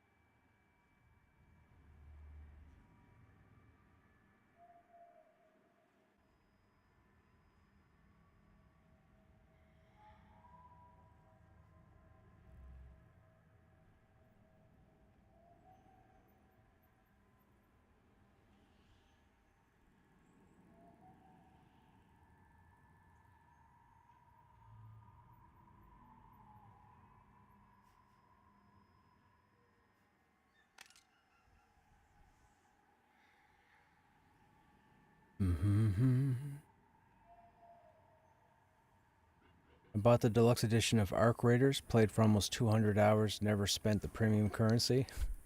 Hang on to it, it might be used for something. You never know. You never know.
Playtest for Scar. Oh, so there's no access to Scars of Honor at the moment. Playtest is coming in the spring.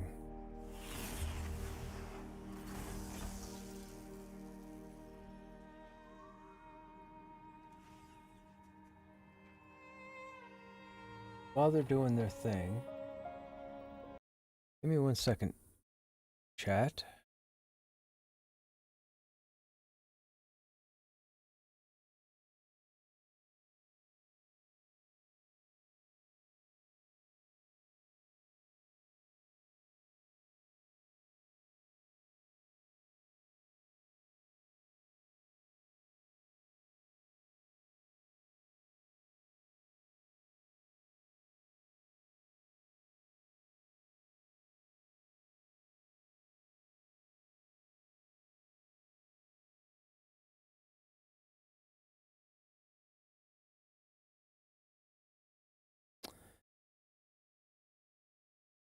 You ever have an ad on a video take an extra second to load, so you click, but you accidentally click in the wrong place, and then the ad populates, so you end up clicking the ad, and then it takes you to a website you didn't ask to go to?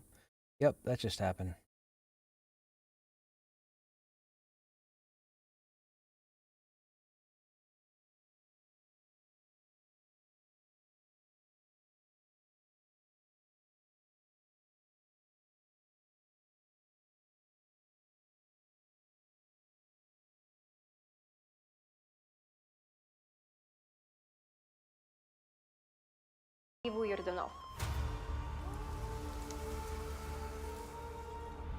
Hi everyone, I'm here to give you an update on what our art teams have been working on. We've been busy since the last update and have made a lot of exciting progress in different areas of the game. Some areas have been modified from classic MMORPGs. We've also improved this game. The revised style blends modern technical approaches with familiar essence of Scars of Honor. Each race in the game now feels more connected to the lore of this game.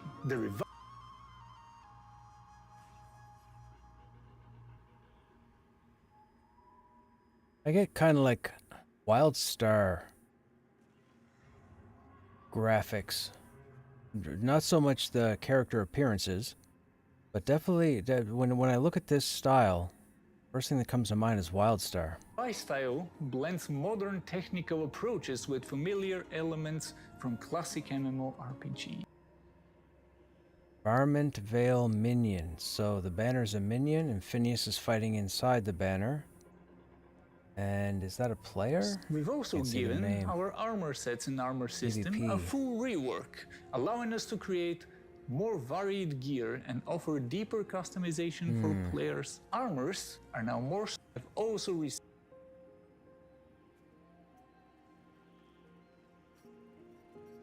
more varied gear and offer deeper customization for players. Armors are now more strongly connected. I actually like that. Sorry, I'm checking out a video for some game called Scars of Honor. We'll look at that after. We'll look at that after.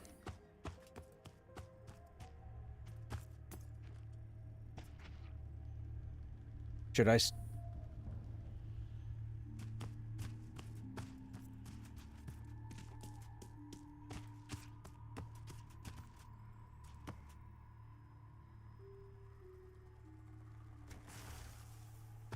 Whoops. Hey! Our shock resist came in handy. I'm not in Viz anymore.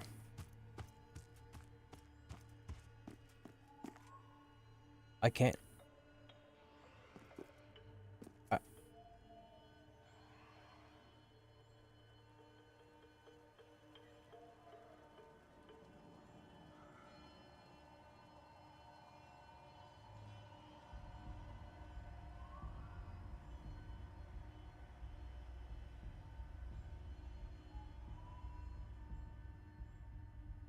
Oh, you guys are not... I'm telling him to assist Vol, and Vol's not in the group.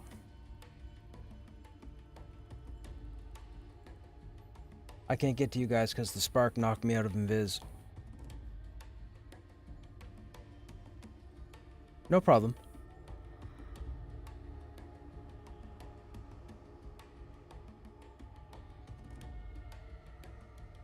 We gotta wait. We gotta wait, chat.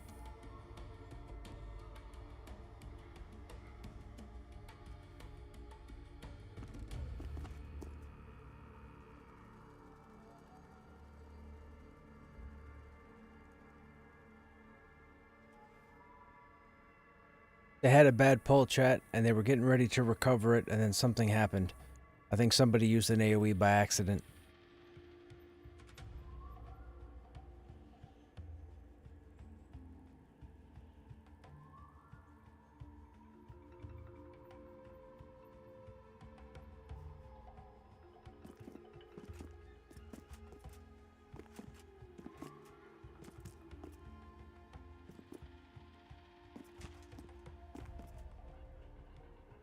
I lived. I mean, I wasn't there, but I lived.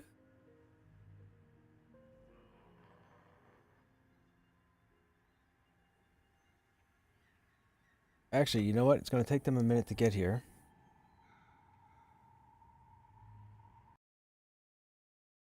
I'll bring that back up while we're waiting. We'll flip through it real quick. To the chosen class of the player. We review them.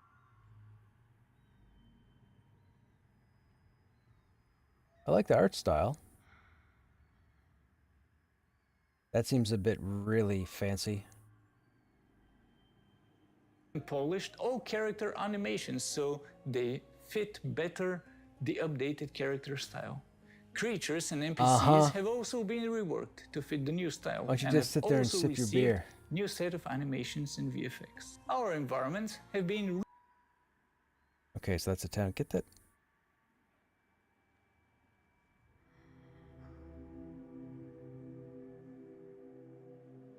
Something up there, too. I mean, that looks... It says work in progress. If that's what it looks like in-game, that looks pretty good. Probably merchants and trade skill over here.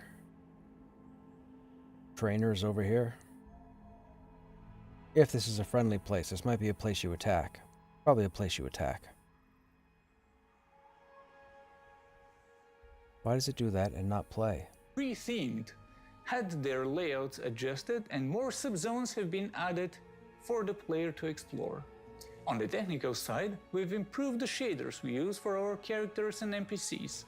Now they better reflect the materials used on, such as skin and metal, while maintaining the overall stylization of the characters and... I gotta say, I like the look of this. I do. I like the look of that outfit. I like that too. If this is how the game is going to look. I'm guessing this is the Unity engine as well. The world. Skyboxes and fog have also been improved to make our environments more immersive and exciting to explore.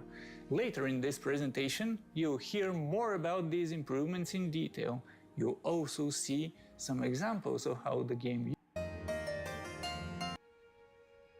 Humans, Kingsmen, Nordrum.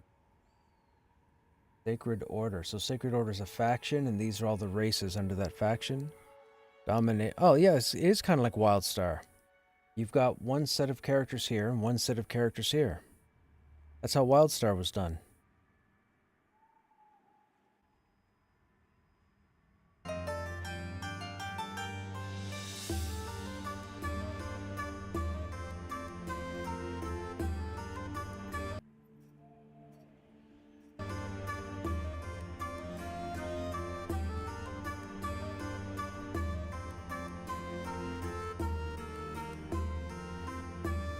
That running animation reminded me of WildStar.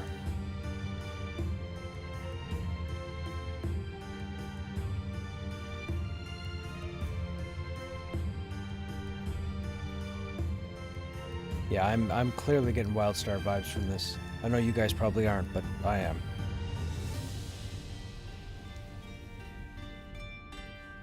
Honestly, I cannot wait to get my hands on the new character creation.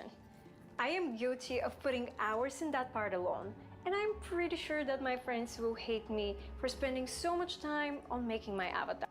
How that increases. Oh wow, this is how you level? Yo, can we see a full screen? Hello everyone, I'm Alexander Filipov, the design director of Scars of Honor. Our talent 5 talent points spent. system is built around flexibility, experimentation, and replayability. This isn't just a list of stat increases, it's a way to shape. This is kind of interesting because it makes me think you could have unique characters all playing the same type of class or the same role, because it would all depend on what talents you pick. Who your character becomes. Every choice matters. Talents don't simply increase as numbers, they augment your spells, change how your skills behave, and reshape the way your class plays. You can commit fully to a specialization, or you can break the mold and create fully to a specialization. Increases your intellect by 5. Lingering Inferno. Phoenix Blast's fire trail persists for an additional 5 seconds. Okay. Or you can break the mold and create. Searing Vulnerability. Enemies within Phoenix Blast's fire trail take 20%. Okay, so this is about Phoenix Blast. And then this must be some kind of upgraded version of Phoenix Blast, probably? Hybrids that blend multiple paths into something unique. Your Phoenix now travels 20 meters over the battlefield, dealing damage to enemies it hits and leaving a trail of fire in its wake. Okay. Yours. Some talents empower your core kit. Others completely redefine how you approach combat. And the deeper you go, the more your build starts to feel personal. Okay, A that reflection telegraph of is your clearly decision, Your WildStar. style and your identity. It's more than stats. They're spell segmentation too. No two builds are the same. So let's talk. Yeah, that's what I was just saying. No two And builds for are the that, same. It we'll seems dive like there's a into the mage uniqueness to class. this game. Let's say you follow the wizard path, focusing on burning magic and raw power. One of your signature spell is the Phoenix Blast. It's devastating circle area hitting spell. And through talents, you can evolve it in very different directions. One node lets Phoenix Strike to melt enemy resistance and ignite them, making them more susceptible to other fire attacks. Another, make the spell stop being a circle hit area, but a flying phoenix to rise from the sky and burn everyone from you onwards, applying burning effects on the ground. And if this is not enough, you can also remove the cast time of the spell, making it an instant attack that decimates the. So your is built around protecting your team, controlling the fight, and standing your ground. The class now feels more dynamic, more tactical, and more rewarding to master. The Paladin really embodies the melee identity of Scars of Honor. And as we move forward, the talent archetypes we are planning will let you shape the class into exactly the frontline style. Oh you yeah, want. it's heavy on the From telegraphs. heavy defenders to aggressive holy warriors. Watch how the Paladin holds the line. Reintroducing the Paladin, formerly known as the Knight, a versatile frontline class capable of acting as a tank, damage dealer, support, or anything in between. This beast has a devastating Man, please tell me if I auto have to give attack this a and go. the leap I'm of not going to play a judgment makes paladin. an impact enemies won't forget. Paladin by default doesn't just come with great offense. There's also defensive skills to protect players in range. You can provide armor and help to your teammates, empowering them back to battle. Having trouble against range attacks? That's where the shield comes into play. The paladin can now block incoming projectiles for 5 seconds. They keep showing whether PvP it's the mage's content. spells or the ranger's arrows. Now, you're less likely to be sniped by the elemental beam as the shield consumes a ton of Yeah, this is all incoming damage. PvP content. These are players. The mage, the bringer of goblins, talking about overkill. The mage is an aggressive caster More class player, more able to PvP. focus on any combination of I guess maybe the consistent or PvE is burst not implemented damage, yet. single Maybe. target, Maybe that's or why it's only multiple showing targets, PvP. thanks to its mastery over elemental magic. It can even become a tank with energy shields generated depending on dealing damage. For now, we're going to focus on the aspect of a damage dealer with A heavy crowd mage can control tank? and area damage.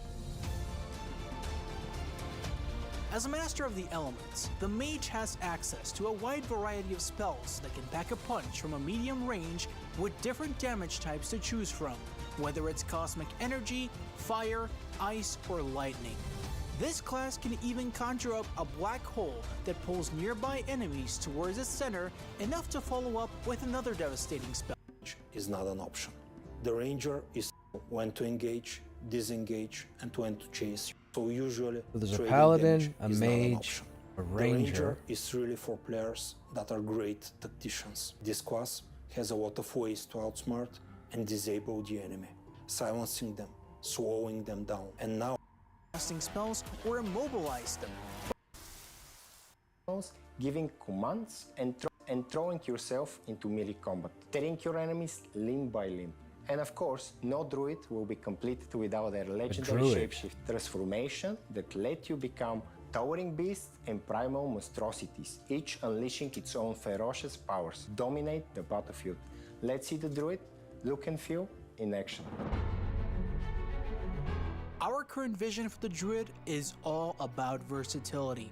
This class is able to fulfill any role and become any combination of hybrid between many paths, whether tanking or So DPS. the Druid can tank, But heal, as and of DPS now, as we're well. Okay, taking a what is look at going the on here? healing and support aspects.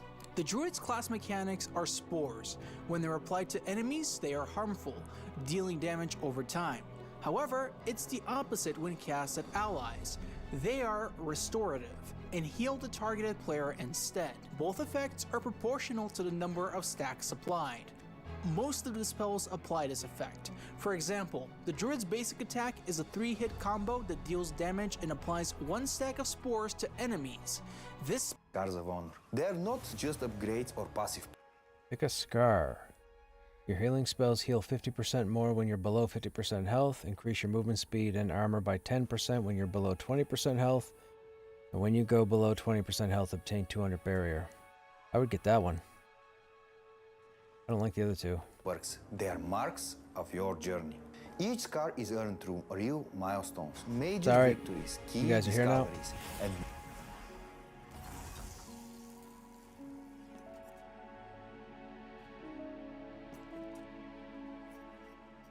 I linked you the latest video. Good. Oh yeah, two links are disabled in the chat. You'd have to whisper the link to me.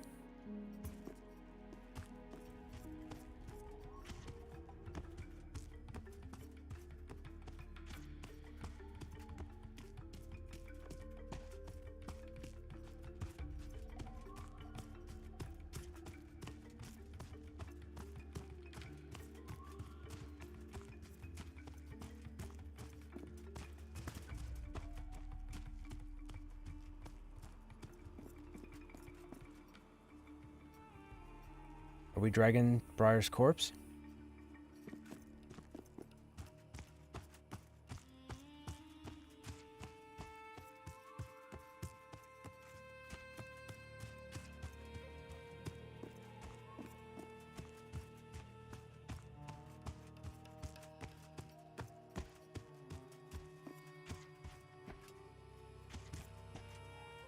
Yo, why is the mound not... Why is it not rendering?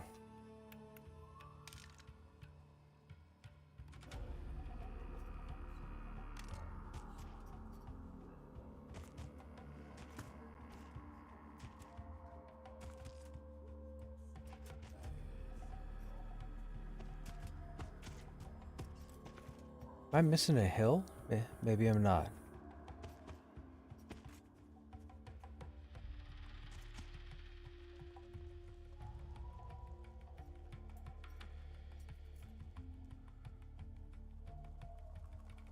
We might.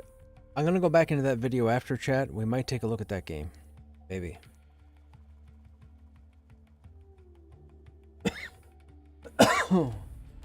You could be right there, Nup. With the way that you pick your skills, Path of Exile style, you could be right.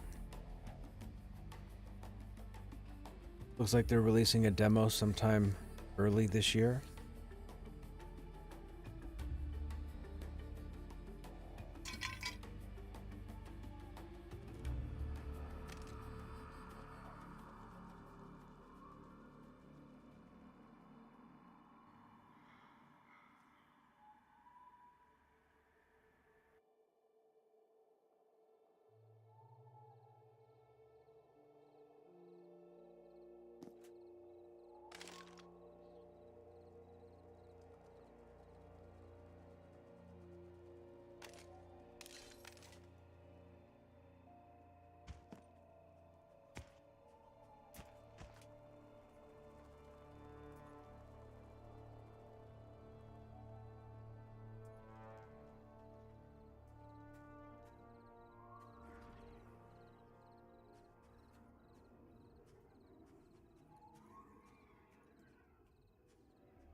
I need shaman buffs.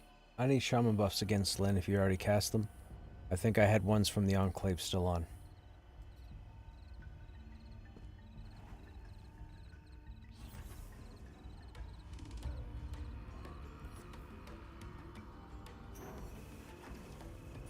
Why'd they have to go and use the same style as the Blade of Carnage? Come on now.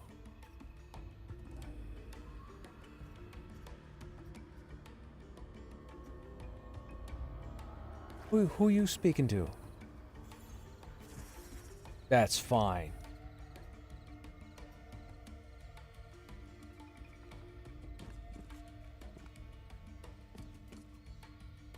Oh, come on, man. You just... that's the one thing I could have laughed at tonight hysterically, and you had to ruin it.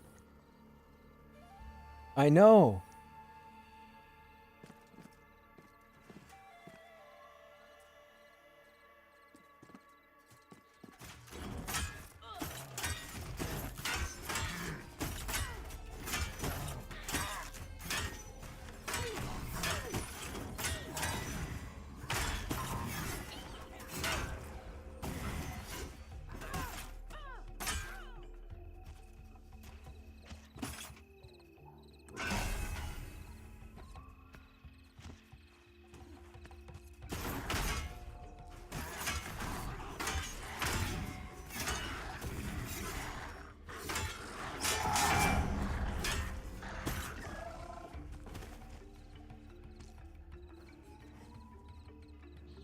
Now, I have to take it easy here tonight, chat, because with the sword having its proc, when they start mezzing stuff, I need to make sure I'm far enough away that I'm not going to break mez.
Orok is iron-willed.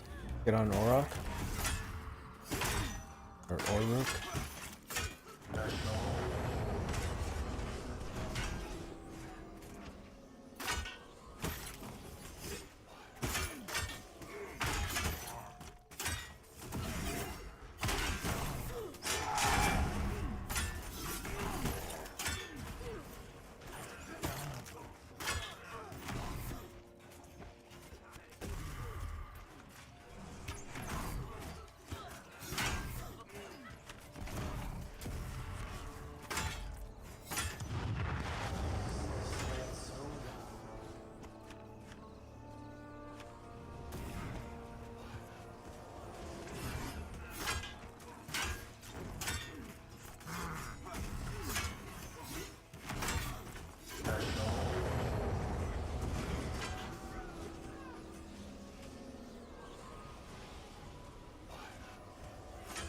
Spring. Spring.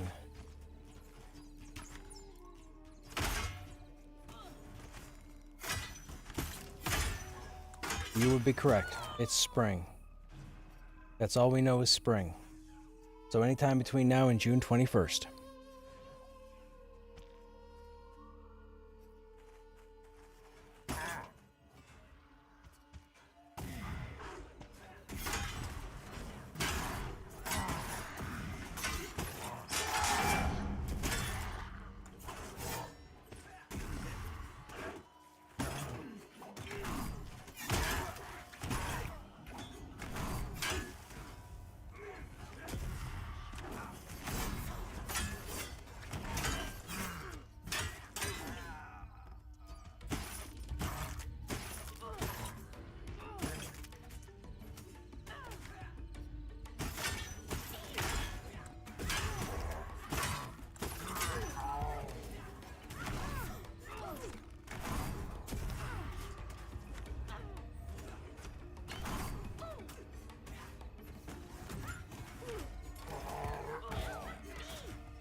Oy vey.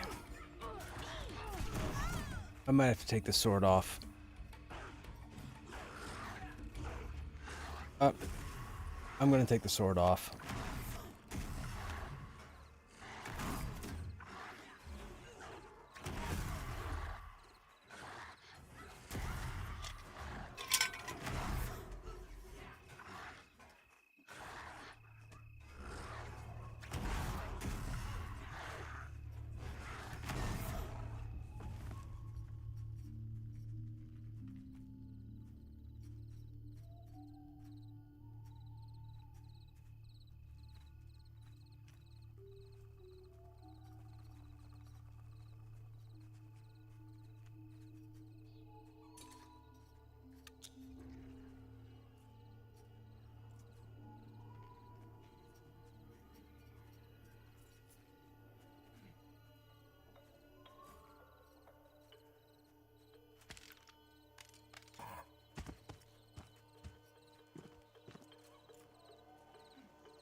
I'll need buffs when Slin's able.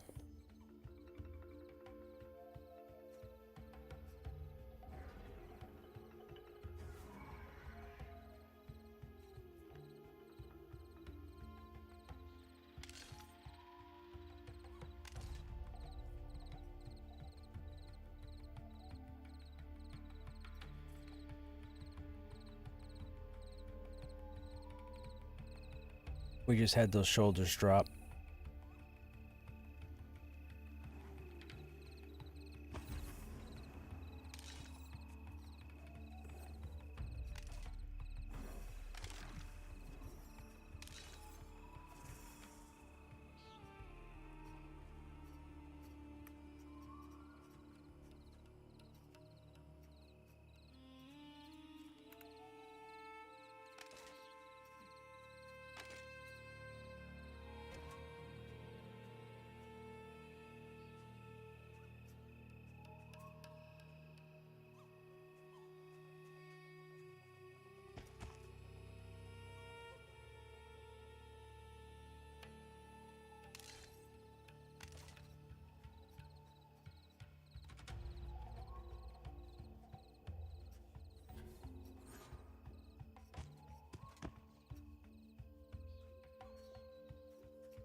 Shoot, we're in combat.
That rage of whatever got me.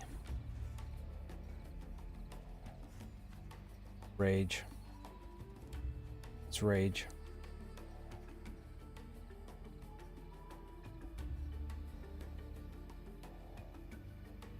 Is that Ironbark Sentry chestplate anything, Bobza? Or is it just trash loot?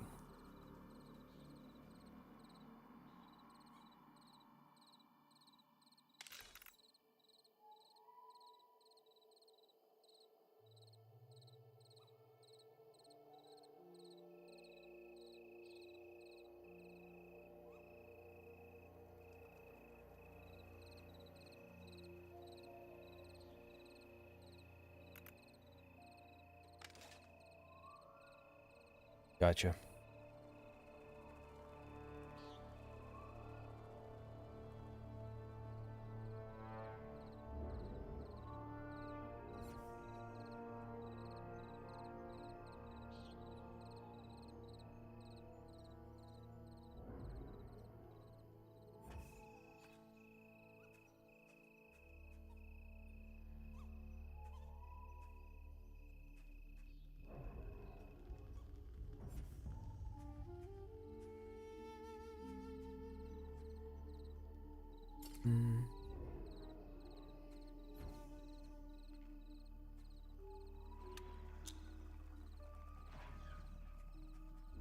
Ba-ba-da-ba-ba. Hey, Shawnee.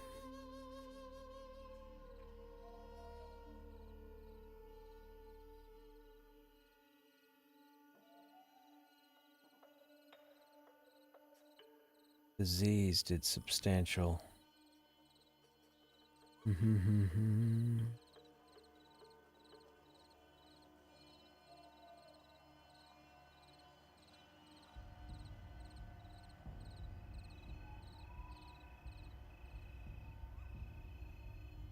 What is this game? It's in the title of the stream. It's called Pantheon Rise of the Fallen.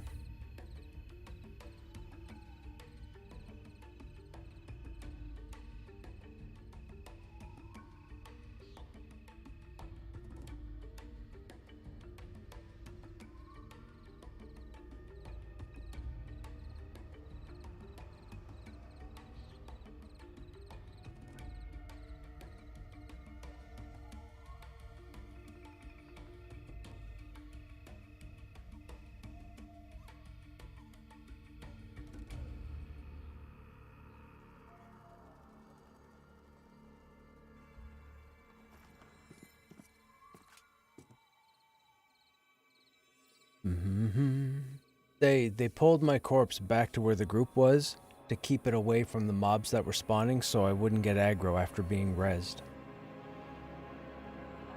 We're just waiting for a res now.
Yeah, those Void Walkers proc a lot of disease damage. That's what did it.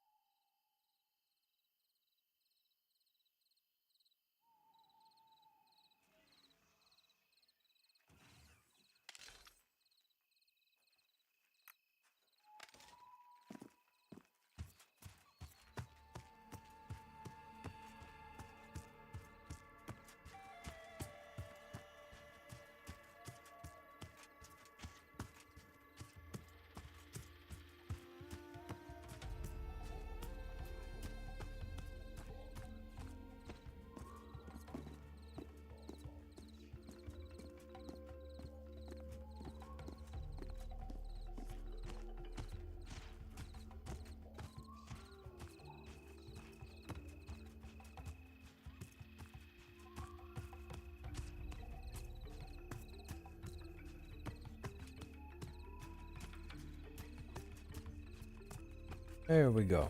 And we're back.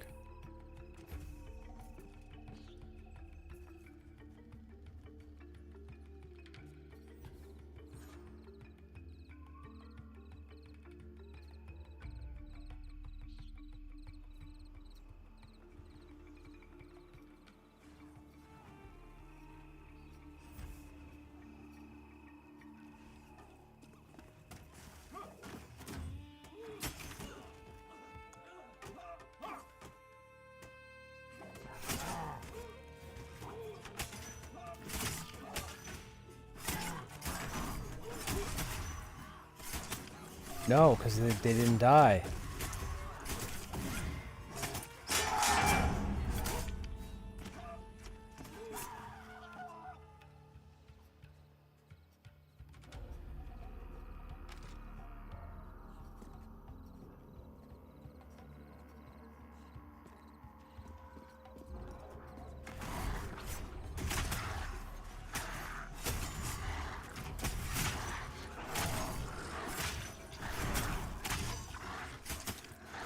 Sorry I missed your response, ads. What was your question? The title of the stream, Pantheon Rise of the Fallen?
$208 shock damage. Wow.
How you guys in chat doing? What's going on? What are you guys up to?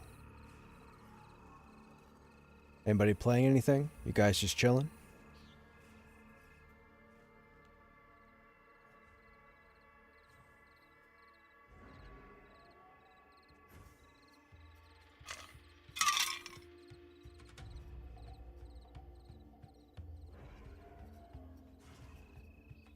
You were playing Guild Wars 2? What are you working on there? You're still in the expansions, right? On your current character?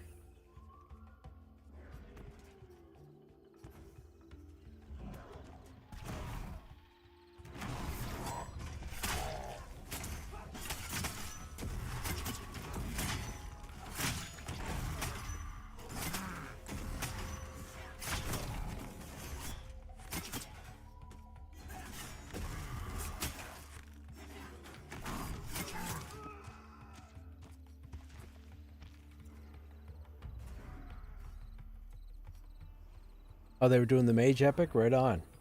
Were they in Kedge Keep?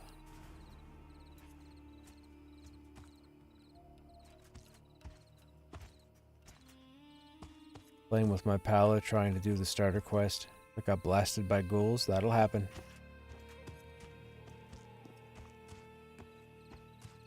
Do in-game releases, basically. Okay, gotcha.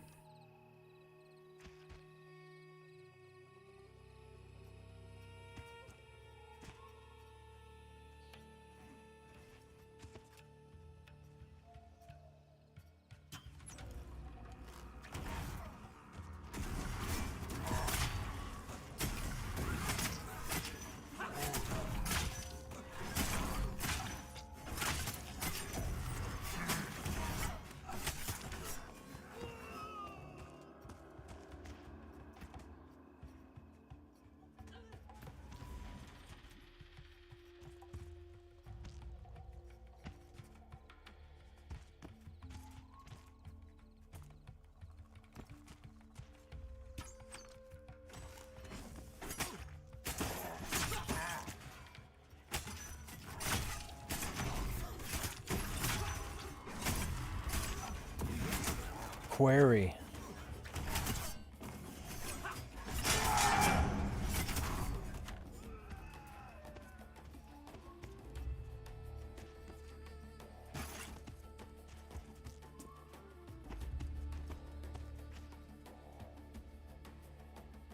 It's like back in EQ, a lot of people used to say Quanos and a lot of people used to say Kinos.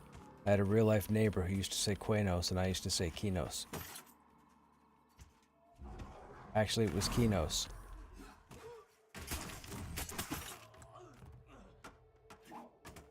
Yeah.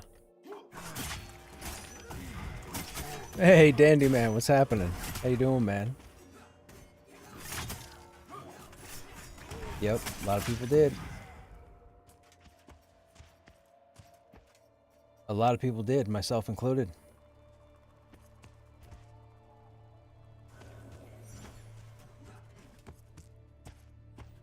Sony EQ backwards, yeah.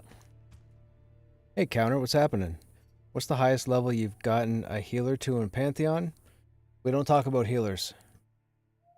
We don't talk about healers. Nope, none. Zero zilch. No cleric, no druid, no shaman.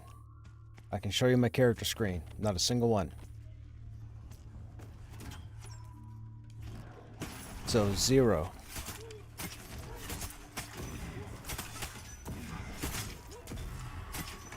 Doing great thanks to y'all. What do you mean doing great thanks to me? Did you get some loot off of TD?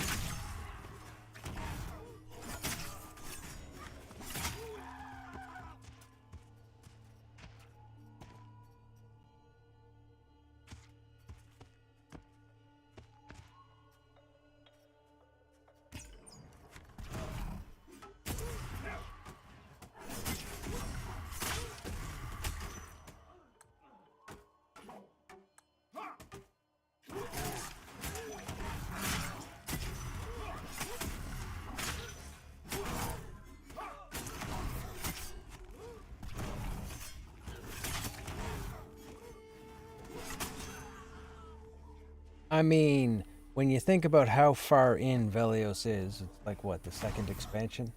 Or Luklan, or Luslan, however you pronounce it? Third? First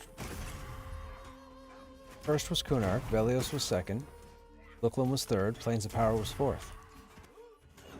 Yeah, but give this game time to 1.0, and then give them time to get to 2 expansions, and you might see all the trade skills.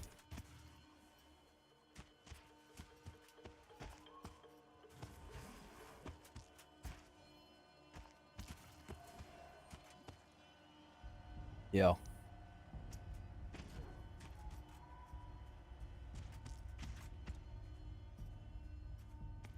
Nope. Shipwright's coming, though.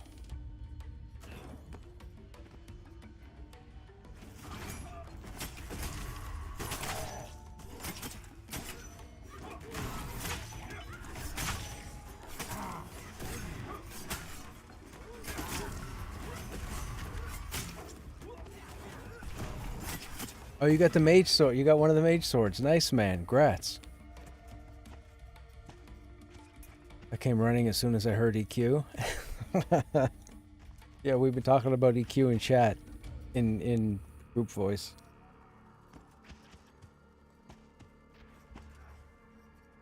Can't compare 1.0 with another game out for years. Yeah. Oh, so the conversation was, someone had mentioned it's too bad that one character couldn't get all the trade skills, and then if they leveled them up high enough, get something like an epic quest, like the Coldane Shawl in EQ or what have you. So I was just reminding them that content didn't come out until the second expansion. So we need a 1.0 first here, and then let them get 2 expansions, and you might be able to do all trade skills and do an epic quest at that time. But you can't do it right now.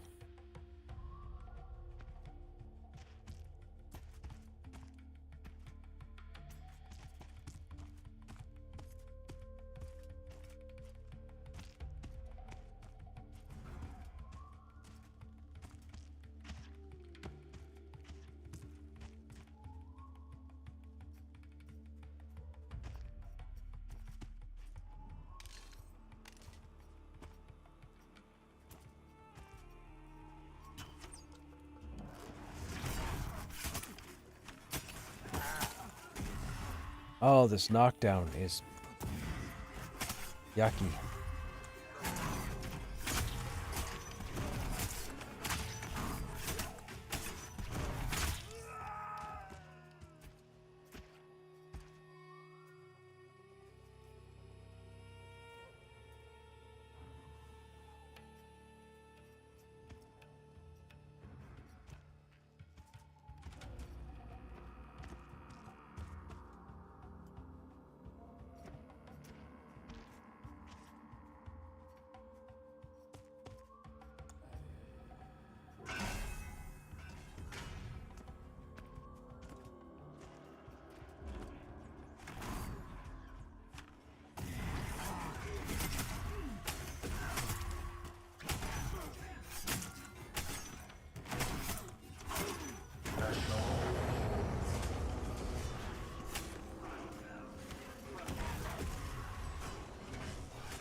I haven't taunted. How'd I get aggro?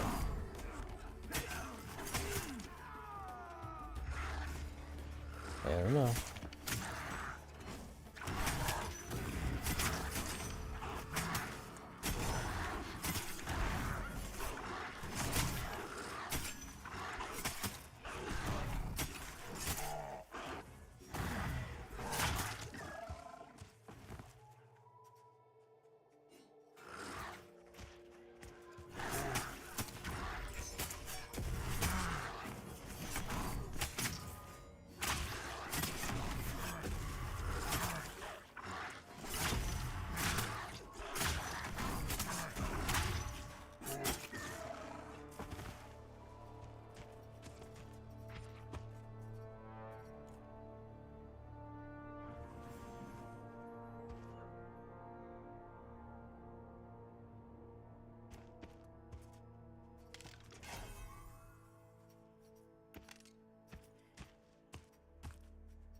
In EQ2, the shawl was a quest line more than Trace's memory. Yeah, the EQ2 also had the Cloak of the Harvester, which was done through the city, the town or village of Mara, right? If I remember correctly.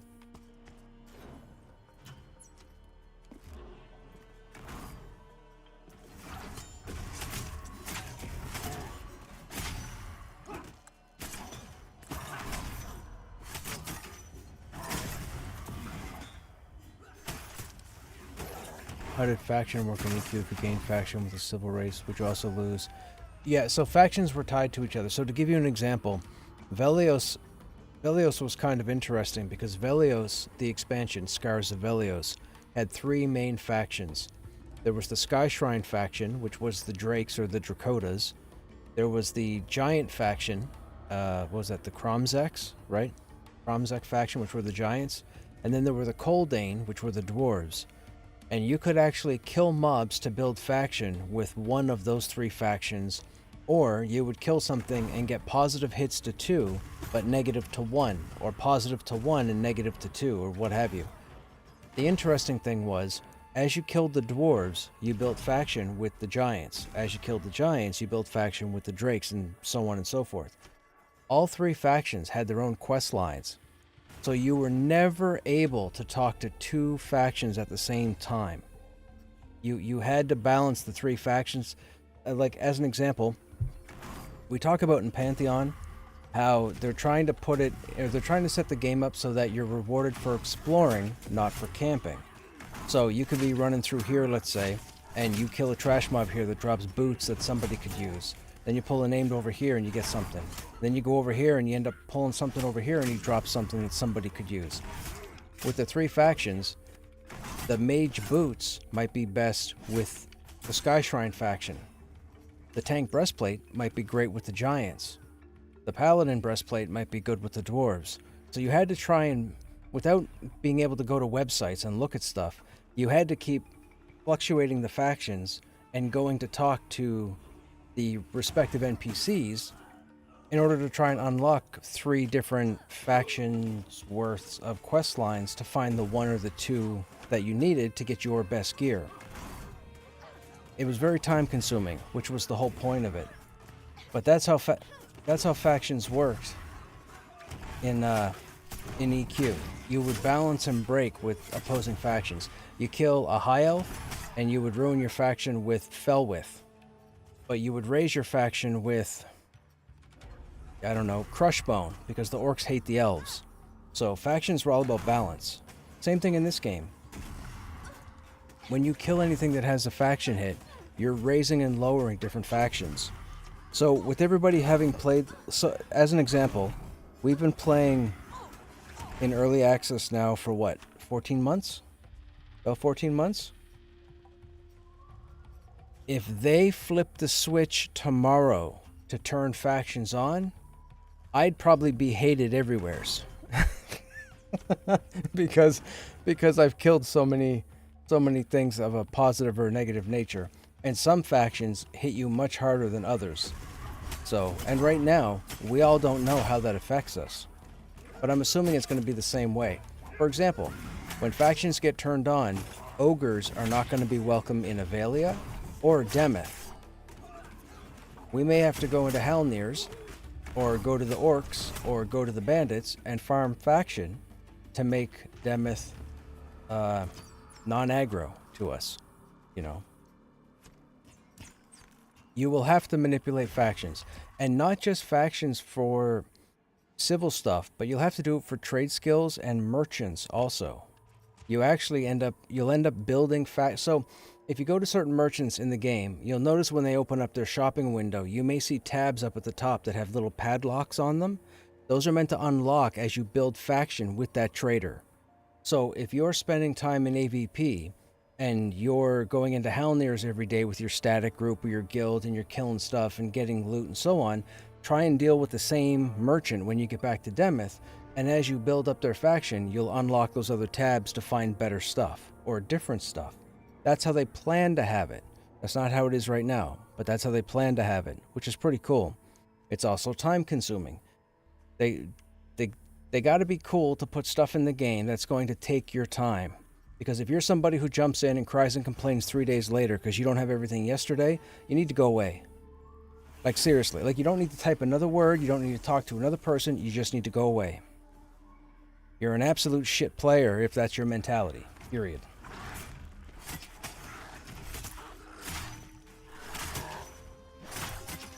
At least for this game.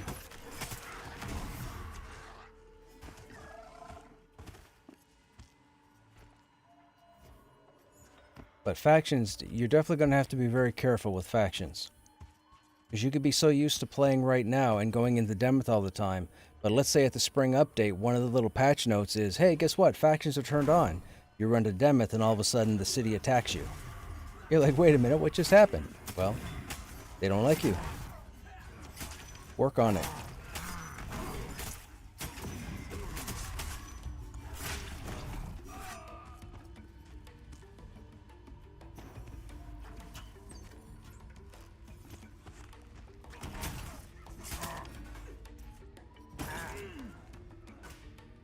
Now, we like a crawl as good as the next person, but the problem with this place is that the names are spread around, so there's no real point in crawling through here to get to another name, because by the time you only get halfway down here, you'll have to turn around and come back for this name. In a place like Halnir's or Enclave, you can crawl straight on through and, you know, tag names as they spawn, which is pretty cool. But here, not so much. There's just too many mobs here. Nobody really crawls this place. They'll clear the mobs down here and here to run to this thing and then do that event underground. Or they'll find one of the many names. Apex is where? Apex is over there, I think. I think that's Apex's place. Or it might be that way. I don't remember. Is the named up in the tower behind you? No. We killed him earlier, but he's due to respawn, or his spot is due to respawn in a couple minutes. We're focused on the name that spawns here, and we're focused on the name that spawns here. Or at least I think. I think the dude here by the table.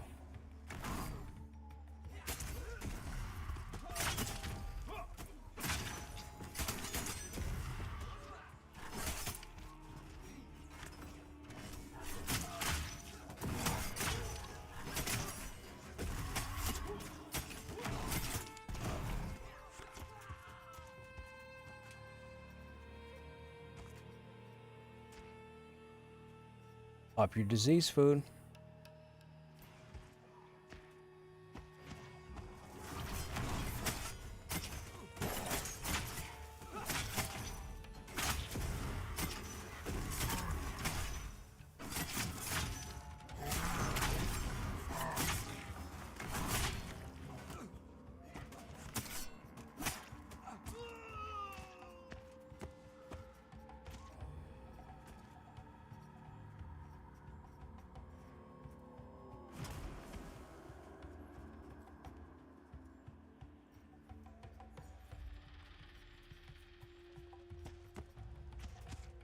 Look, we can still see the city from here. That's Sky Durban right there. That's fun. That's all part of their seamless technology where you're going to be able to run wherever when things are all said and done. The fact that we can see the city from this far out is crazy because you can't see the mound from the city.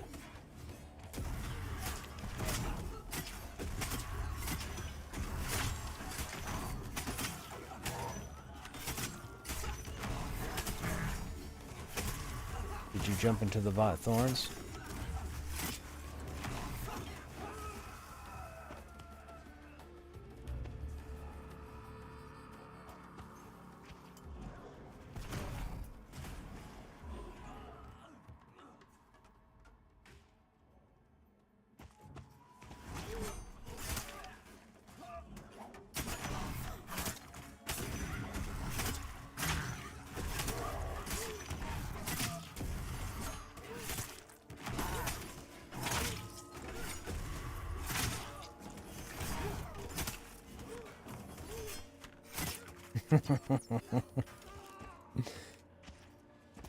That just means when it happens, it'll be all the sweeter.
That could be something.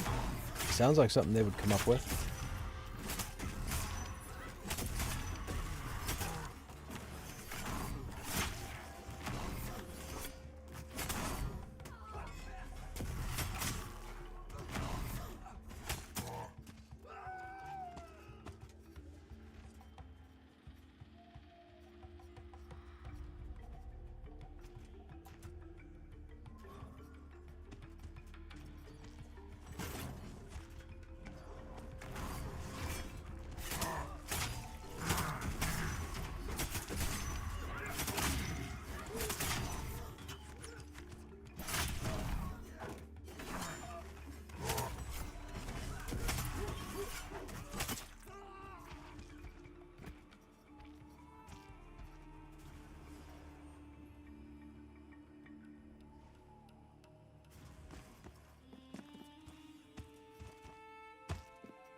I know not an MMO, but I heard Highguard's site came down. Really? I thought that game was still active. They just unfortunately shrunk the team. You're saying the site's down? Highguard website.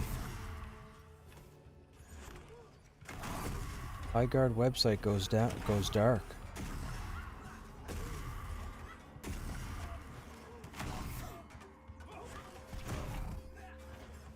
Site unavailable. Wow. Yikes.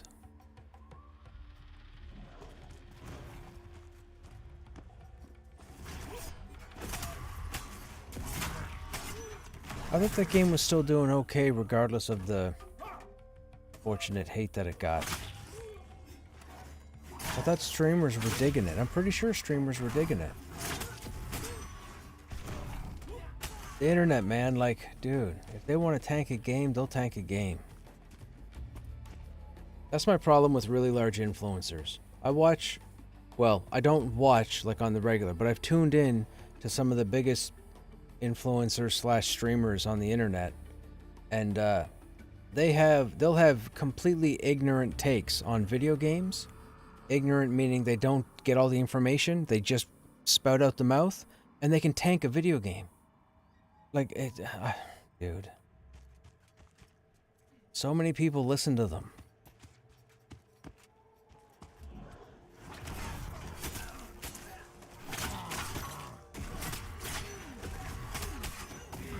I won't relay stories, but there's been quite a few scenarios where I've tuned in and seen it. And I just sit back and I go, I can't believe this is how... Yeah, I can't believe this is how it works.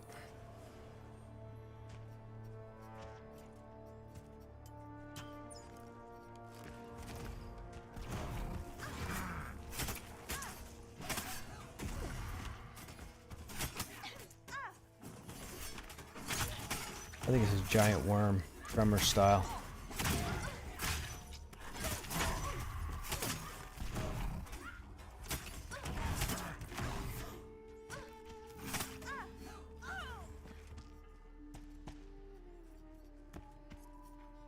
I think so. Well, it was one of the ones, wasn't it, with the guy from Family Ties, Michael Gross, and the other guy, not Kevin Bacon, but the other guy that came in after.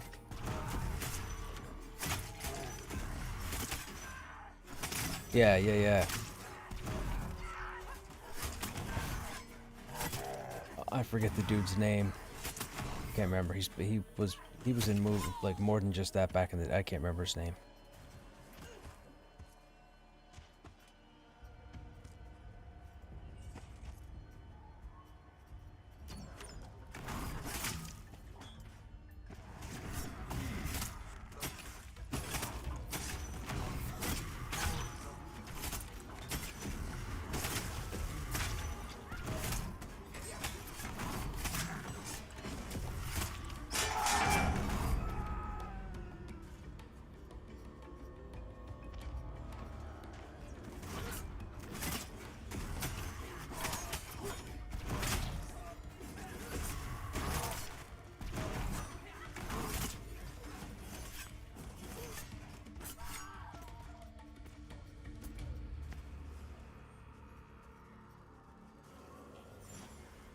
Why no healers in Pantheon? Is it because of how much constant focus healing takes? Didn't you mean? No, it's not about the focus. It's about the addiction. That's why I don't get on a healer. I didn't do it in EQ2. I won't do it in Pantheon. I won't do it in EQ3. I won't do it in World of Warcraft 2. I won't do it in Final Fantasy 27. Nope. No more heals for me.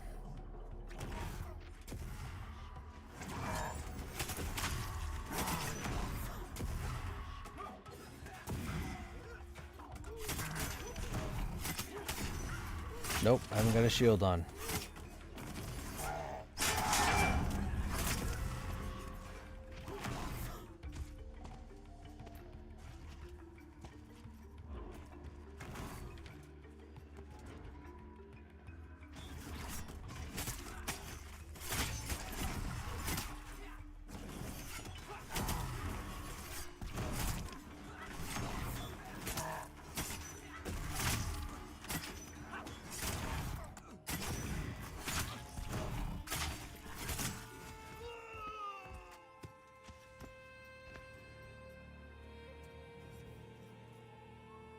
I was having fun in the cleric, but still very... Dude, priests are fantastic in this game.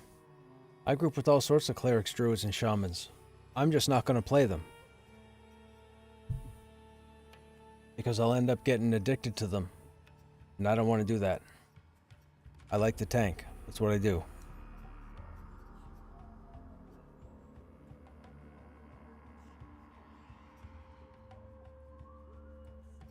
Mind you, I played a shaman in EQ1. And I'll admit, I was pretty awesome. I was the only shaman in a 72-person raid for 2 years. And I held everybody down.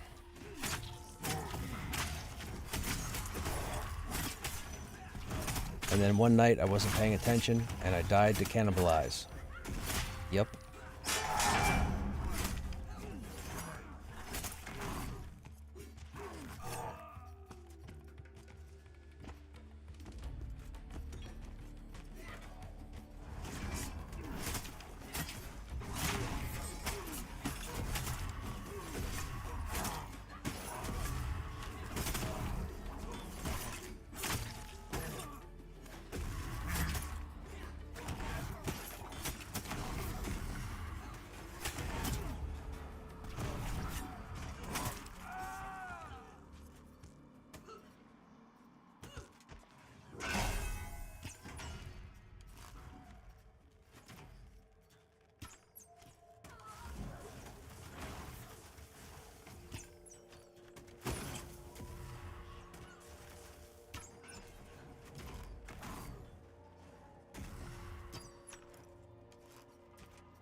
I'm easy.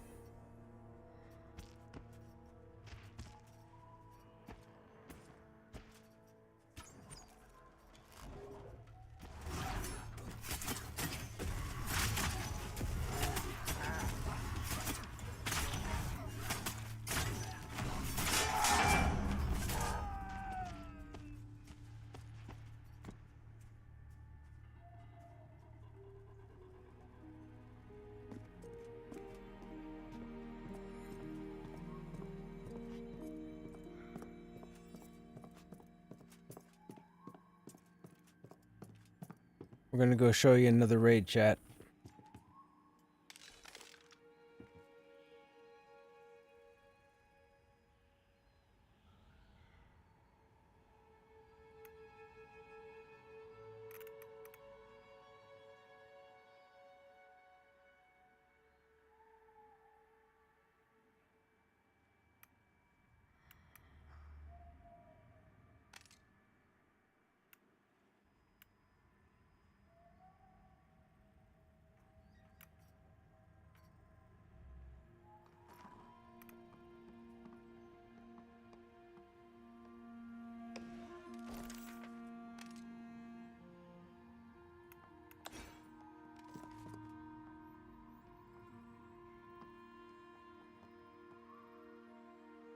Yep.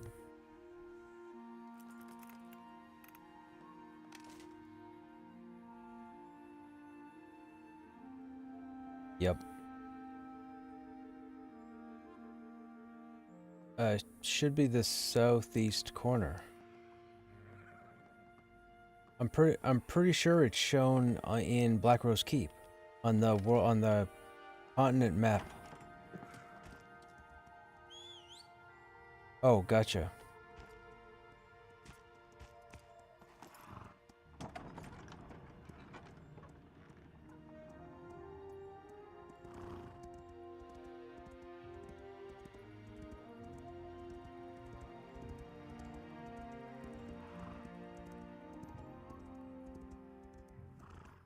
Oh, you could be right, because there's a large island out there that you can't get to.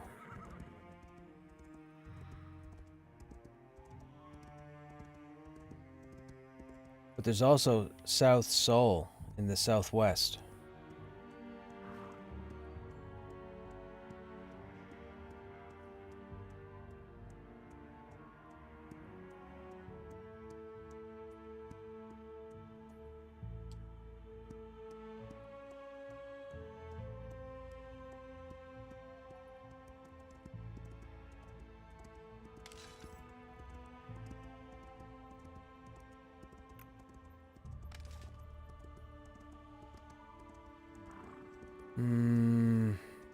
What were the primary stats?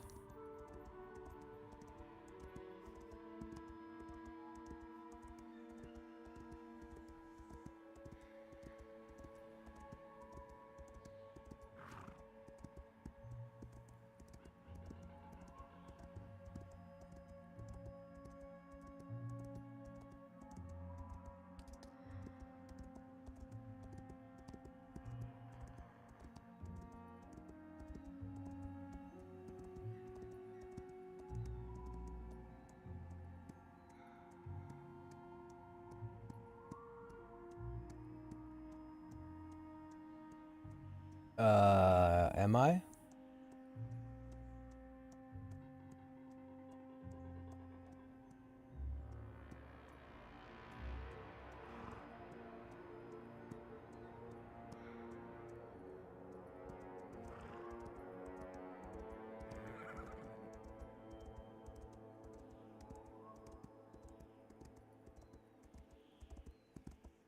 Oh, so you can just slash MOTD and see what shard you're in.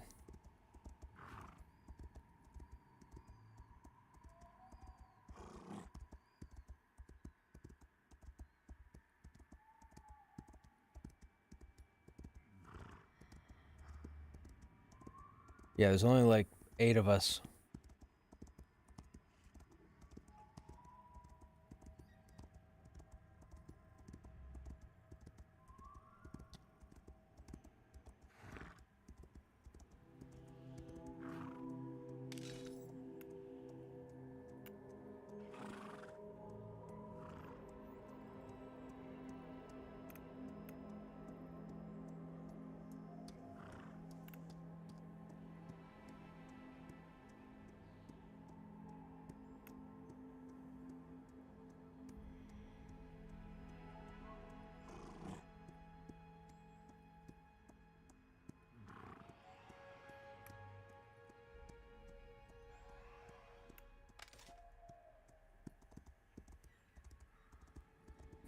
You have to feel for, I know, right? Carrying this weight. Are you kidding me? Look at this. Look. Look. I am huge to be riding a horse this size.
I'm still running through AVP.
Mm-hmm.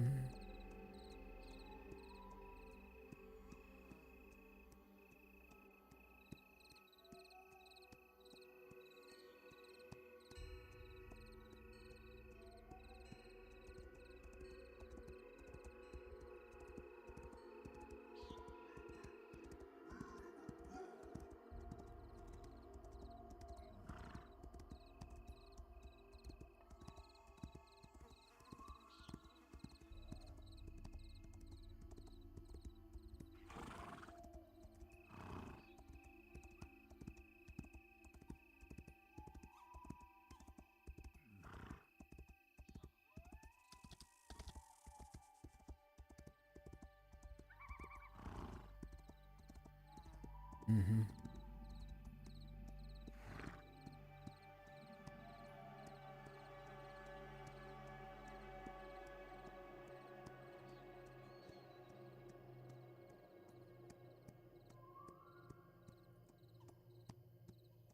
Where do you guys go in at? Just over in the east entrance?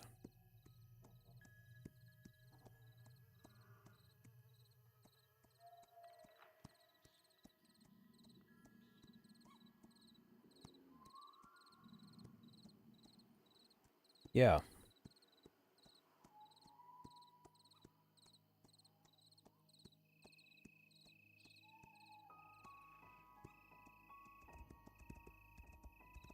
Right, yeah, that's the east. I'm pretty sure that's the east entrance.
Uh-oh. Oh, that was close. Almost got stuck in the rock.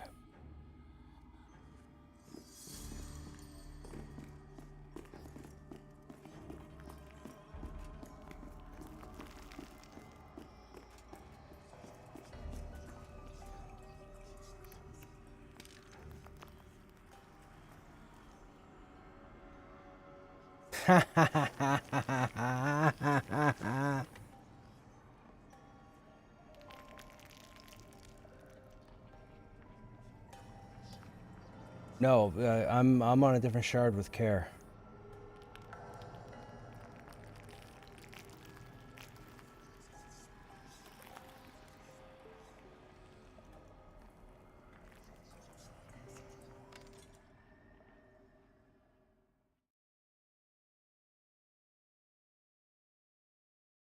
No login boss.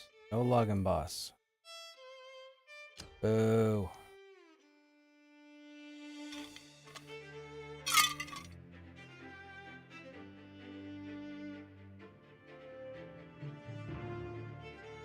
I actually have the world's first kill on this target from early access back in December, or I think actually it was January.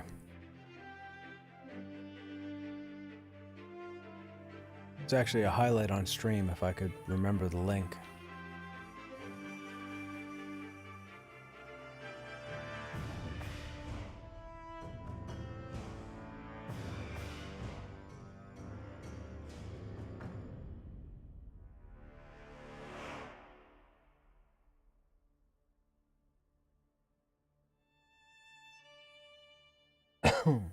Excuse me. I think we have the world first for the White Wyvern, the world first for Oosh, the world first for Aganoct, I think. Again, that was back in January.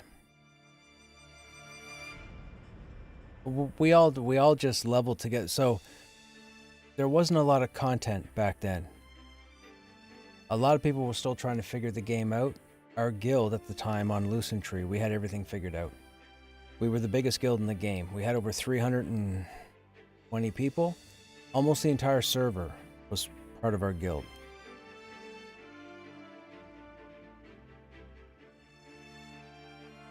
But that was a long time ago. The end of February came. No, was it February? Yeah, the end of February came. We had nothing to do. We had already hit 50. I had logged out and started a paladin over on it's a long story, but I found out a handful of people from my EQ guild from when we were doing the progression servers had started on a different server. I didn't know anybody was coming over. I kept asking people to come over, and they kept saying, "Oh, we'll wait." Anyways, they tried to figure out where I was, and they couldn't find me, so they made a decision to pick a server and roll on it. Anyways, I found out where they were, and I decided to roll a paladin, so I went over there for about 4 months. I came back over, and when I came back over, the guild had pretty much just imploded. Something had happened, there were arguments, the officers some people didn't want to do stuff, and whatever else happened, and when I went back, there was like nobody there. I think there might have been 4 people out of like 300. Everybody else had splintered off and formed all these different guilds. But while Vanguard was together, we had everything. It was cool. Every time we'd get the world first, Visionary Realms would ask us to send them my video.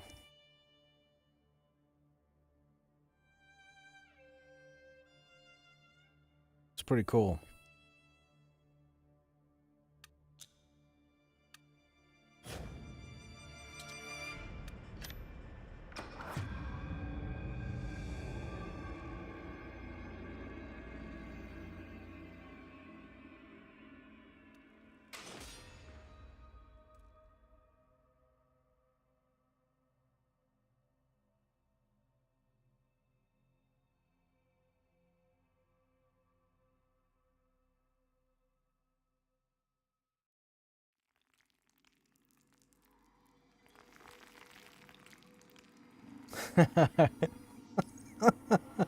Who has the guild MOTD on Shard 1 saying Krushnek says this is Shard 2?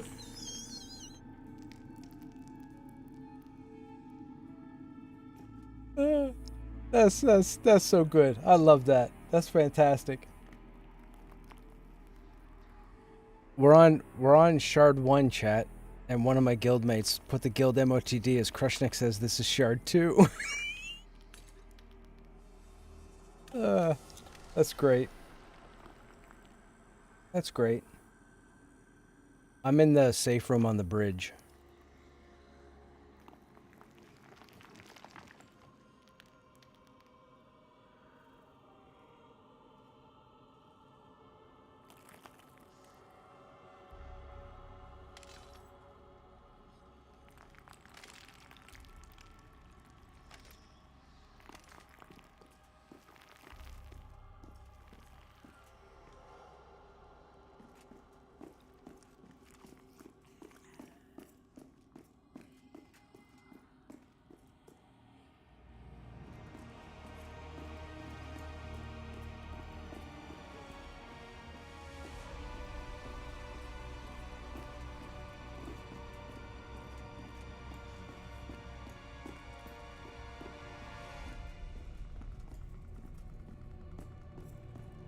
Where is the... Oh.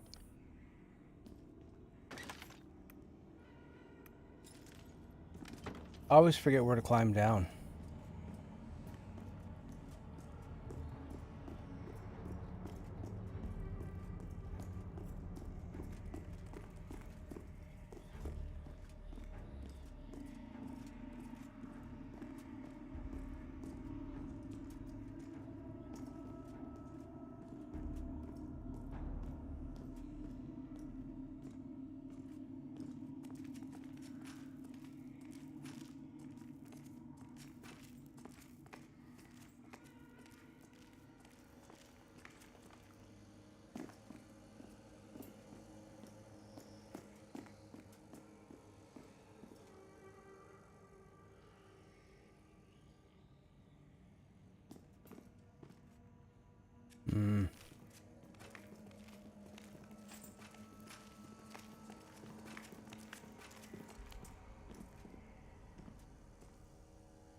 Now we wait.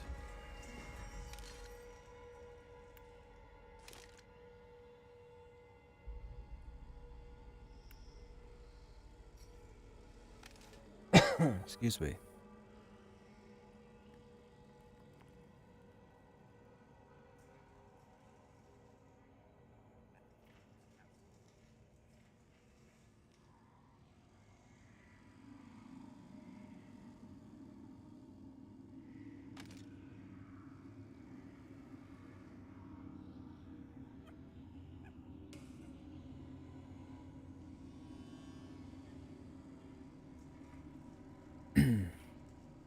There she is.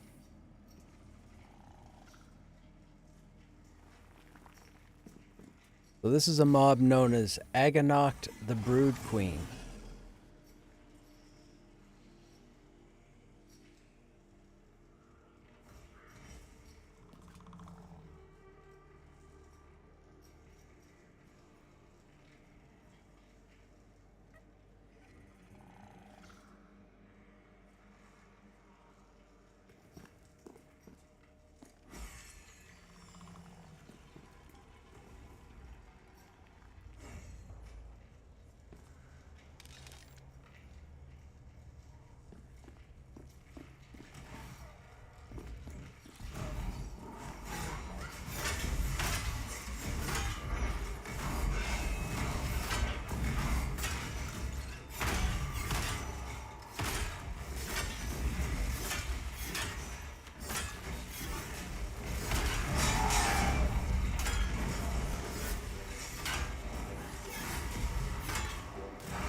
That's okay. When we get kill credit for it, and we control the loot, they won't mind.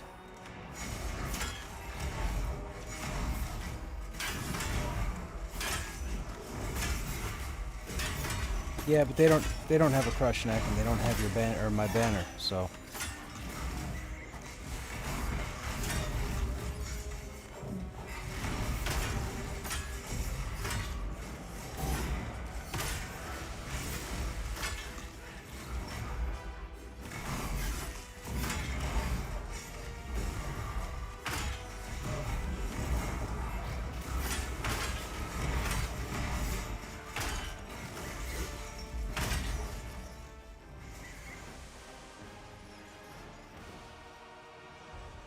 Oh, we kill the spawns? Boo.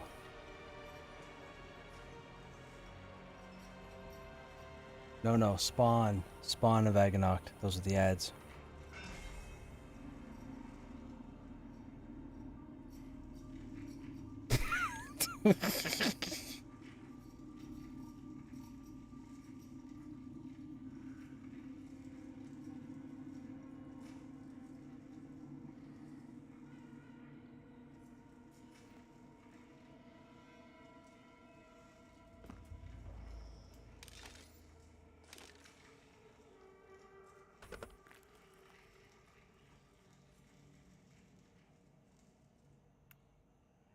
There are boots on TD?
Yeah, the warrior only legs are in the graveyard. The boots are on Aganoct. The only helm worth a damn is Teldadris. The BP can be a toss-up because you can get away with the one from the Enclave or you can get away with the one from the Enclave.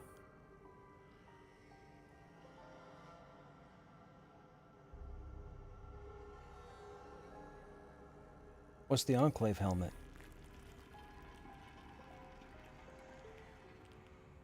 Does it match the breastplate and shoulders?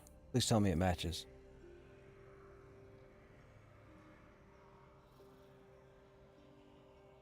I was gonna say, the only helm I know is the Dragon Knight that drops off Teldadris. Now mind you, I still haven't killed a Mage Lord yet, but I wouldn't mind getting the hat there because I got all the other armor, so I'd at least have a complete set.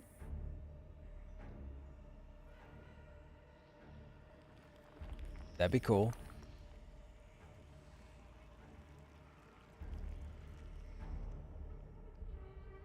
That's the only thing I'm missing. I got every other piece. I'm just missing the helmet.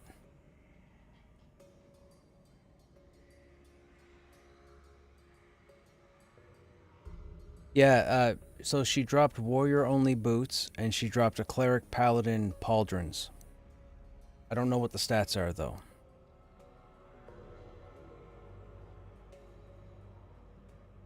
I don't get it. Why every single MMO needs to do all the particle effects from skills? Just makes it look fancy, that's all. If they didn't have it, people would sit there and go, "Oh, combat looks boring." That's why. That's the only reason why.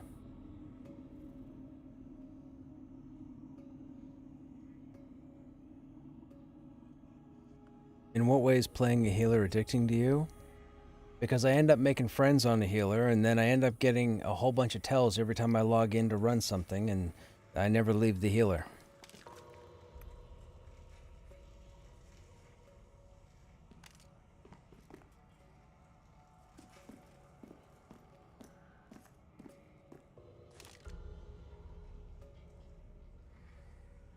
Heavy chitin boots. Let's see what they look like.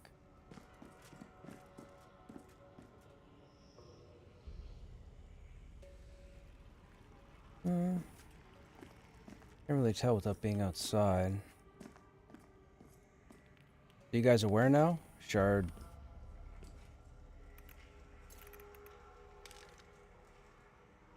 Yes, I will definitely use them. It was coming down to the +1 con +1 was it stamina? Yeah, +1 con and +1 stamina over what I had versus the loss of 4 points of AC. I chose the stats. Oh yeah, but and that's true. That makes up for the couple points of AC that I lose. It was funny, I was actually running around killing dogs last night outside of the Enclave, and I was watching for parry because of the Soot-Caked Blade versus Cindercleave, and I dodged way more than I parried or blocked. Like, I dodged 95% of the time. It was ridiculous how many dodges were coming up. I'm like, this is interesting. I'm not supposed to be dodging. But I dodged a lot.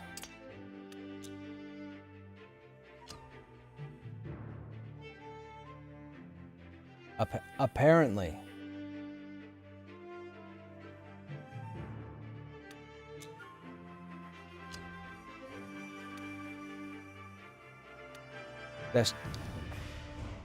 Yeah, well, and that's the thing. See, it'll come up and say miss, but they'll also say dodge. Or parry.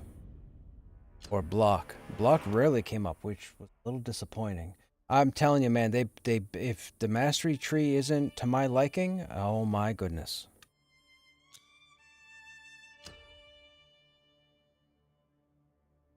Right.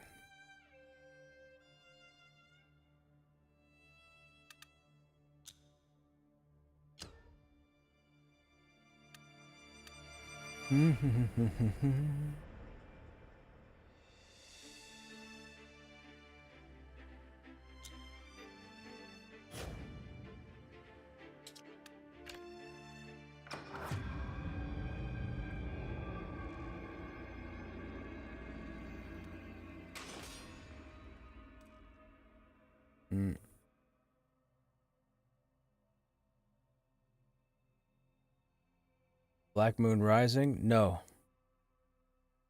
This is a server-wide thing. This isn't put on by any guild.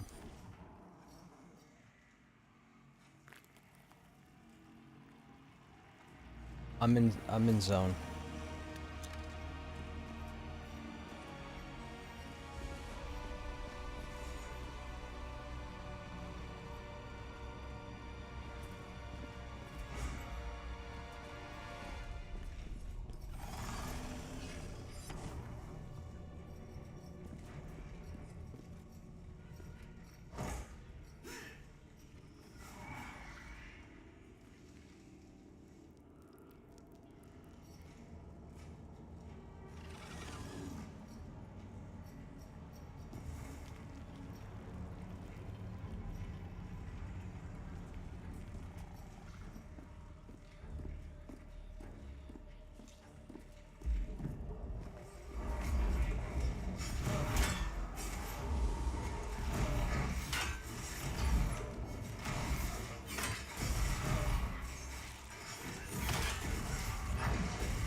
Probably.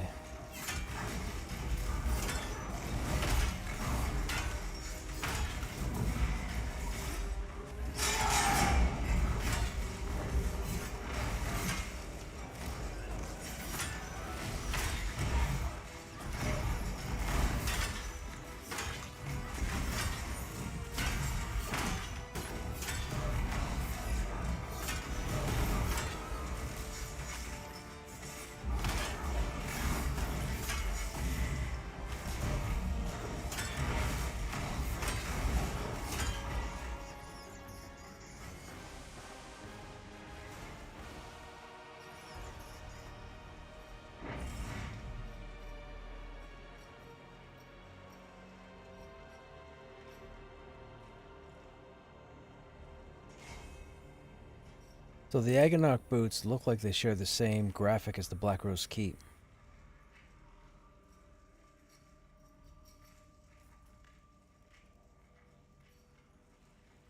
What's the necklace?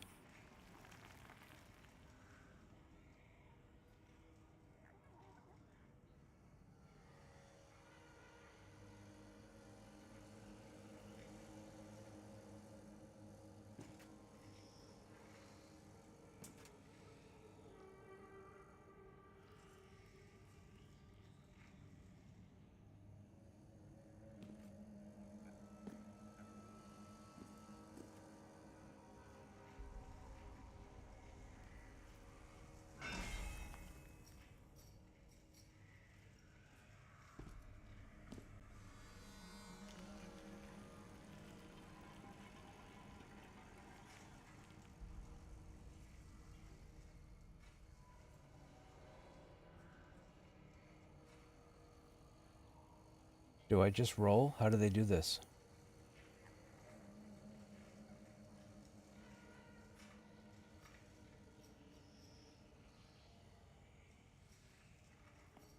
Yeah. What did Kara roll for? The neck?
Quite concerned that mastery will cause many fewer tanks to be available for grouping.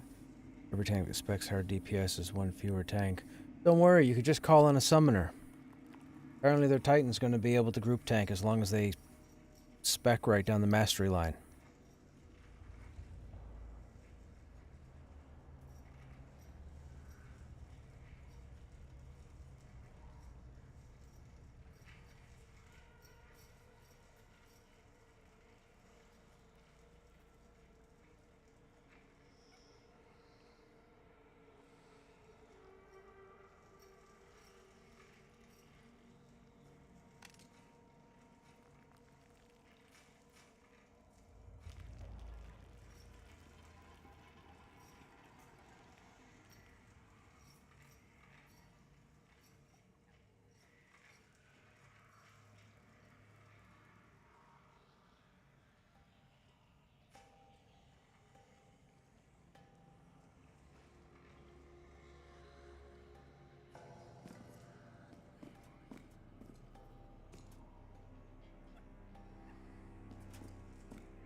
Mm-hmm.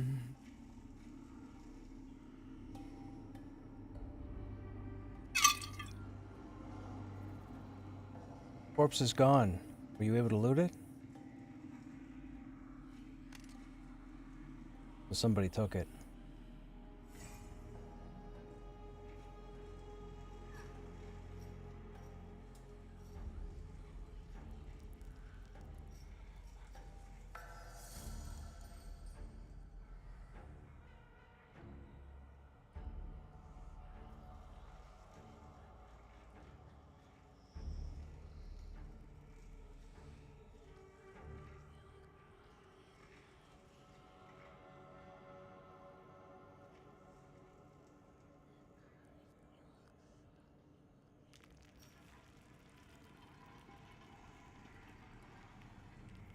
Is it no drop?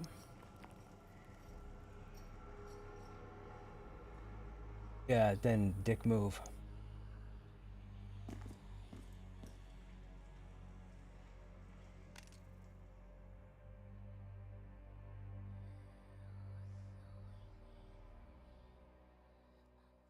Is there no prompt presented for no drop? I can't remember with Cindercleave.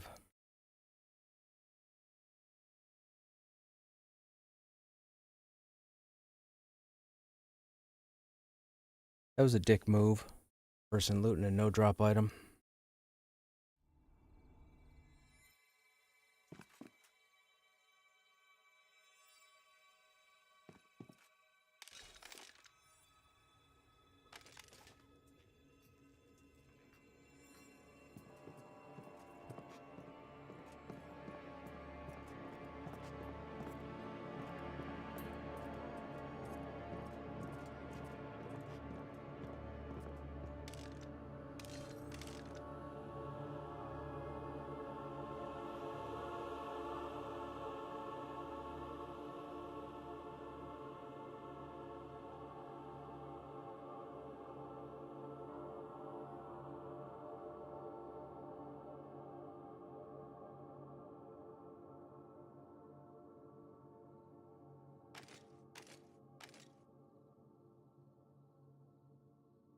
Where is...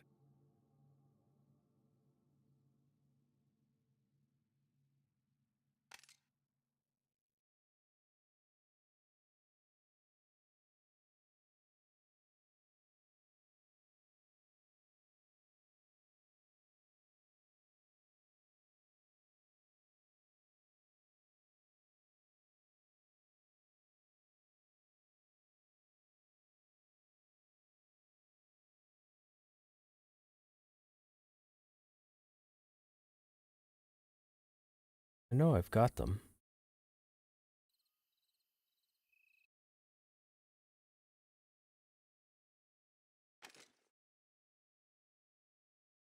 Oh, they're on Cruciferous. That's why. Okay, I was looking to put on the whole set from Black Rose Keep, but I can't because they're on Cruciferous. I was thinking they were on this guy because I already had the legs, but the legs here are the ones from the graveyard, not the actual Black Rose Keep.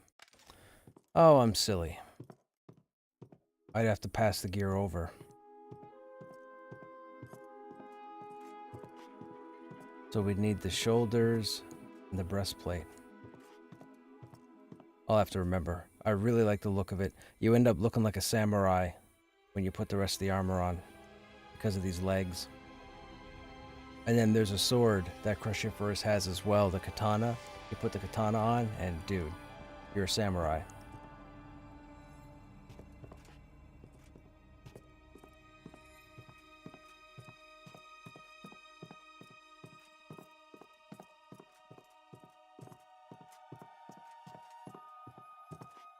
Oh.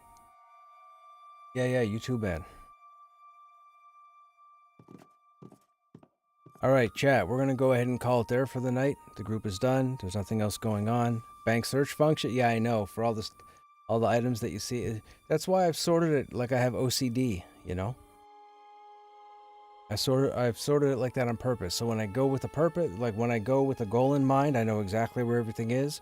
Because if I just throw everything in there willy-nilly and I go looking for stuff, I'll get sidetracked with other stuff, and then I'll never get done whatever it is I set out to get done.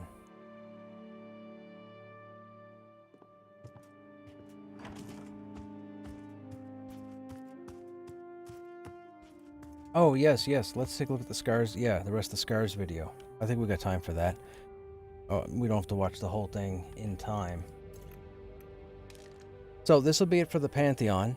For those of you that were here for Pantheon, hope you guys enjoyed your time as always. We're going to click through that video for that Scars of Honor to finish out the stream, just to get a better idea of what it's looking like. Maybe we'll look up that new video, take a look at it.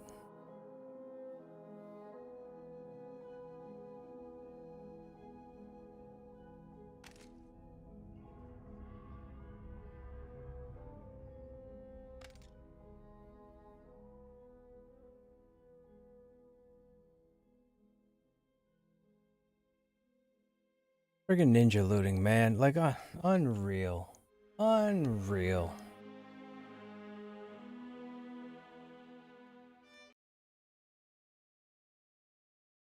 Alright, let's see what's going on here. Oh, to those of you that were here for Pantheon, as I was saying, I hope you guys have a good evening. Hope you guys enjoyed your time here. We'll be live again tomorrow. Not sure what the game plan is. We'll start with something and then probably go back into Pantheon again. It depends. Moments that let you shape your hero's story in Aragon. And once you unlock a scar, it doesn't just make you stronger, it changes. You know, I'm going to be honest. Watching how this game plays out, this game kind of reminds me of the way Landmark looked. Like EQ Landmark. I guess, kind of like EQ Landmark and Wildstar, kind of. Changes how you play. Scars let you push your quest identity further, open new build paths, and create a character that feels truly yours. Quiet, so these are different quality scars I'm taking. Oh, the color might just coincide. Well, no, because that one stands out. It's got a bigger image icon. I'm guessing that's like an elite skill or rare. They are designed to make progression personal, meaningful, and deeply tied to your achievements. Scars are the defining traits of your Increase your vitality by 5, intelligence by 5, spirit by 5, spirit by 5. Wait, why would they both do the same thing? Oh. your character, the very proof of the goals you've achieved. They are a group of bonuses and spell modifications applied to the player's character. They represent the milestones of your journey, whether it's leveling up or overcoming a challenge like defeating a boss. An achievement is rewarded accordingly, taking your character to the next level. Scars are separated in scar groups. Increase your armor by 50. That seems significant. 2 to 4, where only one scar can be active at a time from a given group. You're presented with enough options to tailor to your playstyle. The active scar from an unlocked group can be changed by spending currency or using a consumable item.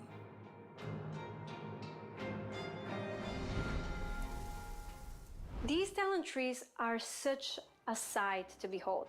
I'm already calling dibs on playing the druid, but what are the NP? On February 27th.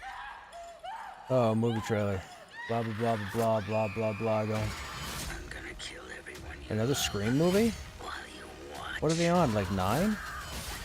Scream only in 7. theaters. Adventure. They are not just combat spaces, they are war-rich trials built to test how well you fight, adapt, and survive together. Every dungeon is a place with a history, purpose, and danger engraved into the gameplay. And something Why can't I important pause? about our test how well you fight, adapt, and survive together. Every dungeon is a place with a history, purpose, Stairs there. and danger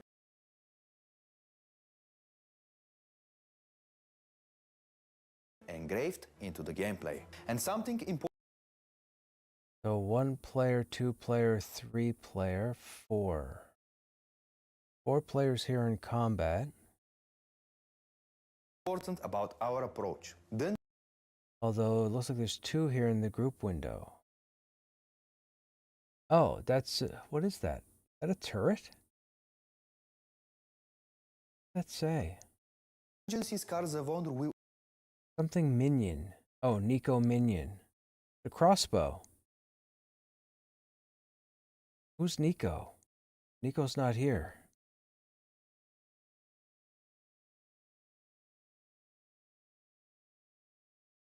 Scythia's right there.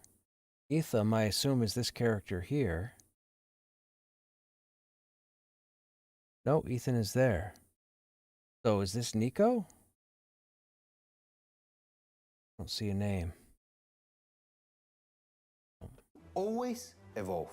Oh, must be. He's got a bow. Okay, so that's the Ranger. So the Ranger's got a turret they can put down. Interesting.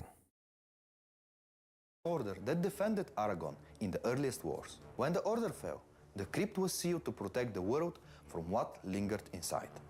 But time didn't silence it. It corrupted it. What waits below is not just the dead. It's the remains of a vow that refused to end. You see a big leap in atmosphere and visual fidelity, but also huge increase in variety, new obstacles. So that's a cool effect there, but that's the same thing as a telegraph. The same thing as if a 120-degree triangle was put on the floor. They just added animation on top of it. Enemy types and mechanics that demand real awareness. And deep within, a boss encounter that pushes your coordination to the limit. You need teamwork, awareness, and courage. Let's step into the depths. So is there a the dash? Crypt of the Fallen, the first dungeon of Scars of Honor. Very few warriors dared to enter it, and those who did never came back. Whether alone or with the party, you'll have to pick your poison as you choose between rooms full of different challenges. They are procedurally generated, meaning that the layout of the dungeon Random dungeons? This take me back to Diablo. will always be different every time you enter alone or with a party. A variety of precious treasures to loot, puzzles to solve, traps to evade, and enemies to encounter await. Legends say that danger in all of its forms lurks in the depths.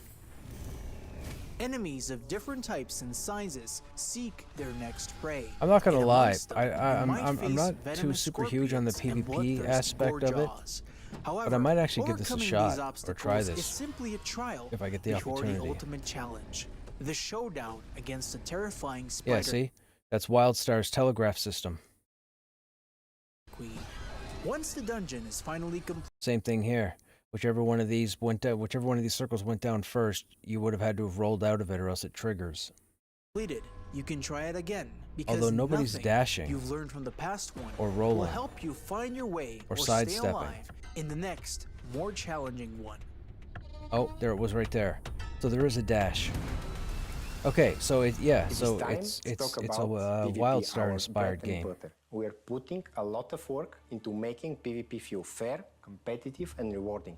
And today we're showing two brought modes Nev Campbell defining back. that direction: Talon Swing. What and game Morning is this? Pass. This is Talon Scars Swing of is Honor. our arena experience. It's fast and forgiving and built around pure skill. It's an You will fight MMORPG, into but it three-sided looks like it's got matches PvP where elements. positioning, I don't care. timing, Like and right here, they're fighting each other, so this is PvP. I don't care for the PvP aspect, but the rest of it looks quick interesting. decision matters every second. Step into the ring expecting chaos. Step in ready to prove something, because only the strongest will walk out remembered. We are also supporting different arena formats like 1 versus 1 versus 1. Okay, so he just said the word arena. This is what people want in Pantheon for PvP. People want arena areas. So chances are you port into this place or something, you run into this place or you queue up for something or something blocks you in. This isn't contested. So 2 versus 2 versus 2. what's the best DPS in Pantheon now? Wizard. And even class-based mirror fights. So if you want to settle things without excuses, this is where you do it. It's not about the class, it's about how you play it. And alongside arenas, Morning Pass is our battleground. This mode is all about coordinated warfare. So there's a group of 5. So 5 on 5? Yeah, that's the enemies. That's the other players up here. 5 on 5. Well, actually, we still don't see this person's ID.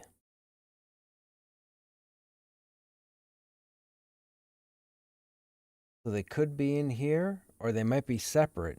Oh no, Run Lola right there. So yeah, so that's your whole group. So it's 5v5. So a group is 5. This is some kind of, I'm guessing this is team deathmatch.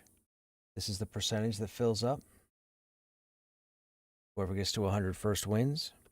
A 5 versus 5 clash inside an ancient fortress shaped by centuries of conflict. To keep matches fair, level and gear advantages are disabled. Instead, you fight to control using what you earn inside the match.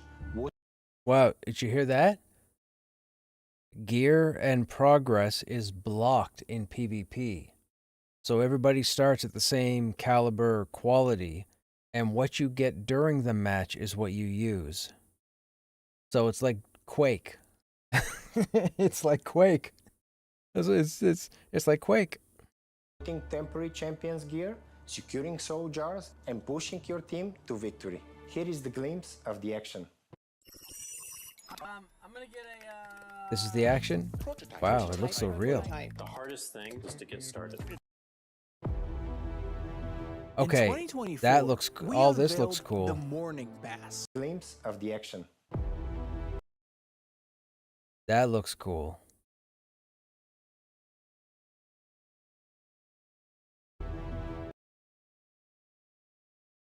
In 2024,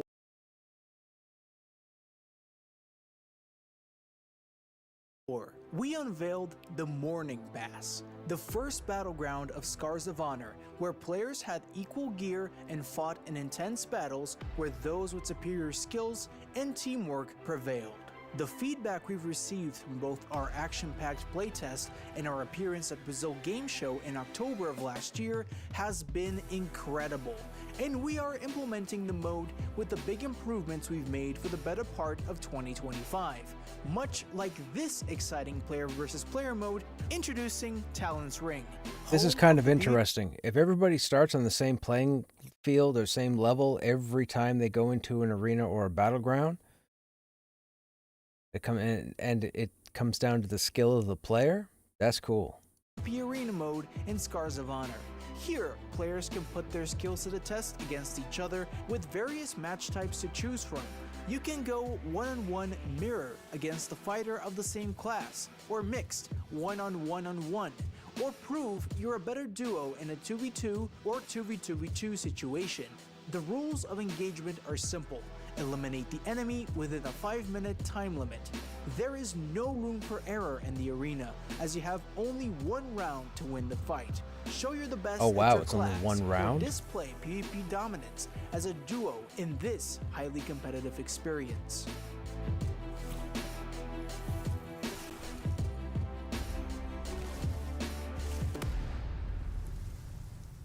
I want to share something we've been excited about for a very long time. And it's especially for those of you who want the highest stakes Aragon can offer. We are officially bringing hardcore servers to Scars of Honor. Hardcore is a separate realm built for players who love both PvE and PvP at their most intense. Wow, And hardcore it's not servers. just the same game, but harder. The entire experience is tuned around risk, consequence, and mastery. The server is for players who want their victories to feel earned, their scars to feel legendary, and every step into danger to mean something. So, sharpen your blades, trust your allies, and prepare for a world that doesn't forgive mistakes. The best thing about our MMORPG is bringing the different player types together. And me personally, being more of the competitive type, I am loving the PvP aspect of it. But the game is not only about that. It's also about the world you live in. Right, good. Let's get to this. So stay with us, because up next we have our amazing open world. Right, this is okay. Blue This is the Dragon good stuff. sauces made in Thailand for authentic flavor. We got through the not so good Easy stuff and to get to the good delicious. stuff. Don't get your fingers burnt by IT issues. Download the free trial now.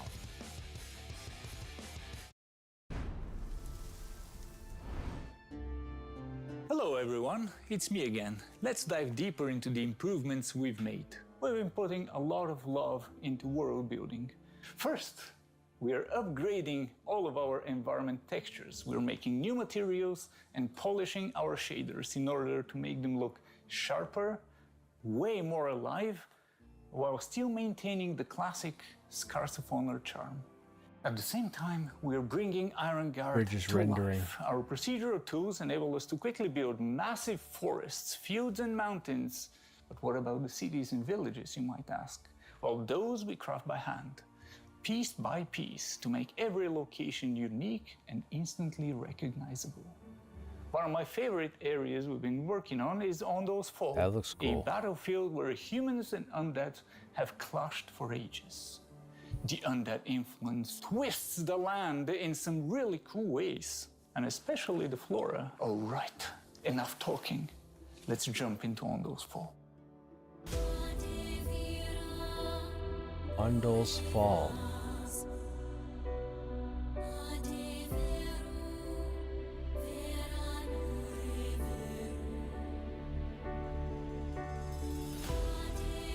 Yeah, this dude, I'm so reminded of EQ Landmark and Wildstar.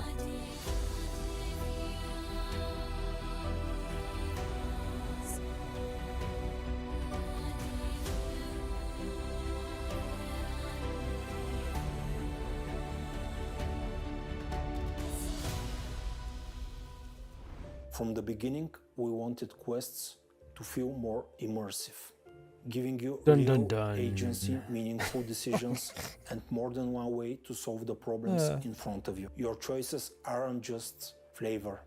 They shape the outcomes, change how quests unfold, and can affect the world of Aragon. We are getting closer to that vision, and with your help, we will keep pushing it further towards deeper, more fantastical, narrative-driven questing. But be careful. Not every citizen will welcome you with open arms. Some may even refuse to speak with you if your past choices have impacted their lives in a negative way. The world reacts and it remembers. Oh, wow. So they didn't mention anything about faction building, but apparently your decisions matter and could change your playthrough.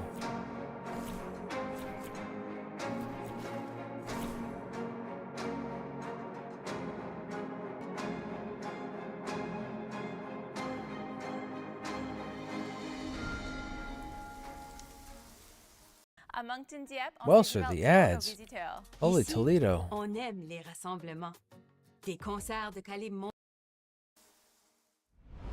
In Scars of Honor, we wanted gathering and crafting to play an important role. To some extent, we can say we are even close to some survival titles in that regard. Starting with gathering, we wanted to extend the gameplay, so we went for the look at that approach. Interesting. Different gathering activities like mining, wood cutting, They're using and fishing, crit meters for harvesting. which are already in the game, have their unique mini-games that require timing, precision, and reflexes. In the meantime, we tried to make each of those games represent the actual activity conceptually to be more immersive experience. The same concept is used in crafting. We have blacksmithing for equipment, alchemy, and cooking for food and potions. Of course, more crafting and gathering is planned for the future. We want being well prepared to be of high importance in the game. No bot gathering. Not just the gear that you're wearing.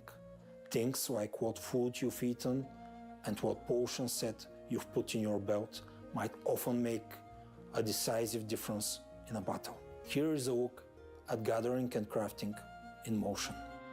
Some of the best items in the game are those you can craft. We've made gathering the materials an engaging experience by introducing mini-games that fit resources the activity, take such wear. as mining, They have durability. woodcutting, and fishing. That tree was Once starting we to obtain crack enough more and more. resources, we can try to create our desired item.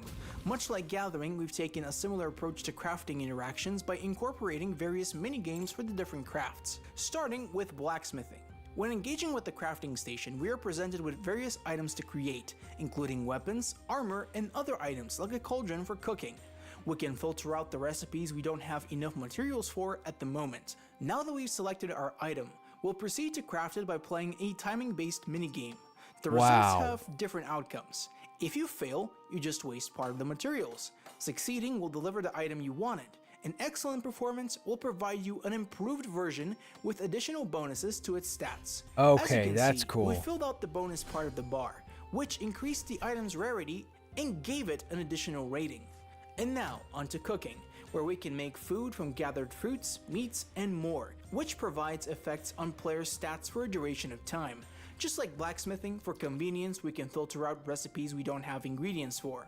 The cauldron needs wood as a fuel. The minigame for this one is a memory game requiring you to use the ingredients in the recipe in the correct order and with the correct heat level. I believe, if I'm which not you can mistaken, control by one of adding the right amount devs of was wood in and Joppa's timing. stream earlier With today, alchemy, you'll be and I able think to they craft worked out potions some by kind using of resources interview. gathered by herbalism that So can the provide two vital may sit bonuses down like to health discuss and mana Pantheon recovery, and Scars of protection or negation Honor. of negative effects, and boosts of character abilities. Its functionality has a lot in common with cooking, requiring wood for fuel and sharing the same minigame. See, tree takes damage over time.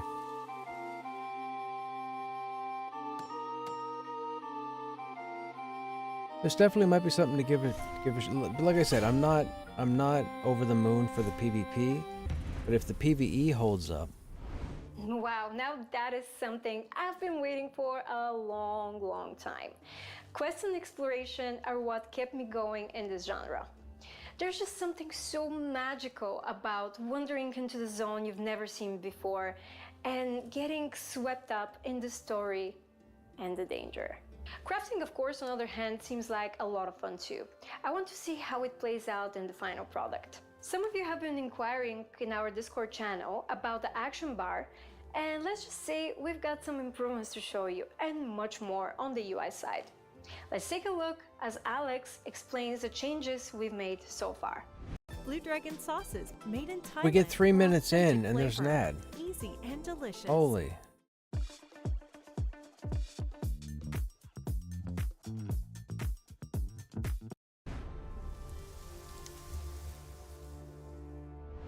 Your journey deserves an interface worthy of the adventure. That is why we have completely redesigned the UI, making it cleaner, more functional, and far more immersive. Every Player element name is has too been long. refined with purpose. The action bar is rebuilt Player name for is faster long. Player recognition name is and long. smoother Player combat name is flow. long. Player Potion name is too slots long. are cleaner, more visible, and easier to manage when things get chaotic. And the overall layout is streamlined to give you the right information without the clutter.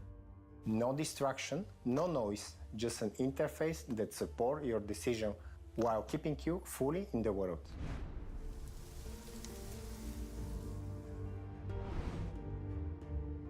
Our character team has been pushing the look and feel of Scars of Honor to a whole new level. We have upgraded the characters, creatures, and weapons across the board.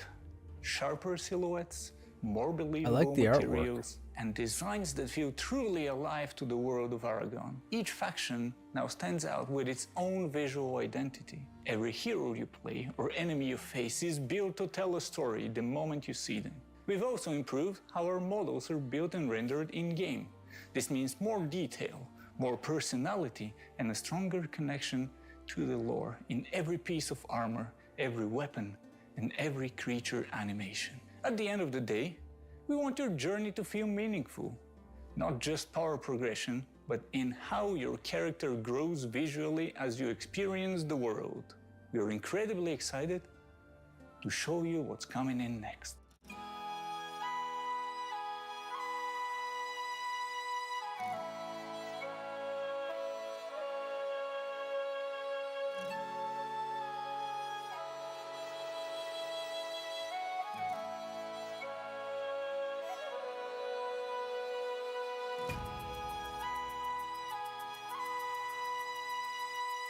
I'm intrigued.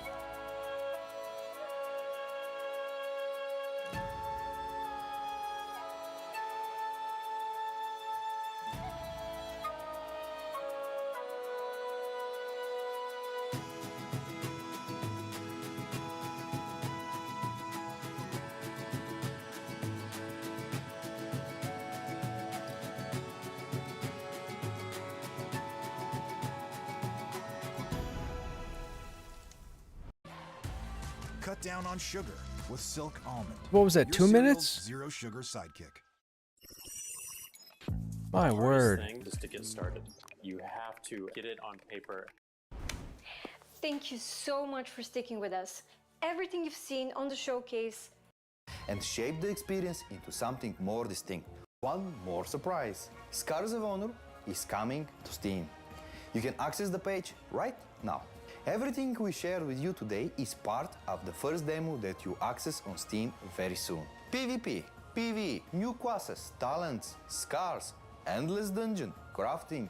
We really hope to see you there and help us to build the best version of the game. We can't wait to see you all in Aragon really soon. Thank you.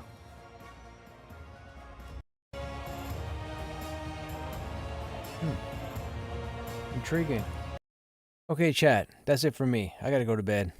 I'm up too late. What is it? 12. Yeah, it's 20 to 1. Okay, to those of you that are still here, as always, I hope you guys enjoyed your time here. We should be live tomorrow, as I mentioned a half hour ago. I don't know what the game plan is. We'll play it by ear. There'll probably be some Pantheon. If for some reason there's no Pantheon, we'll either be on an alt or maybe we'll... I have no idea. Maybe we'll jump into another game. Anyhow, you guys have a good night or good day, and I hope to see you guys in the next stream. Take care.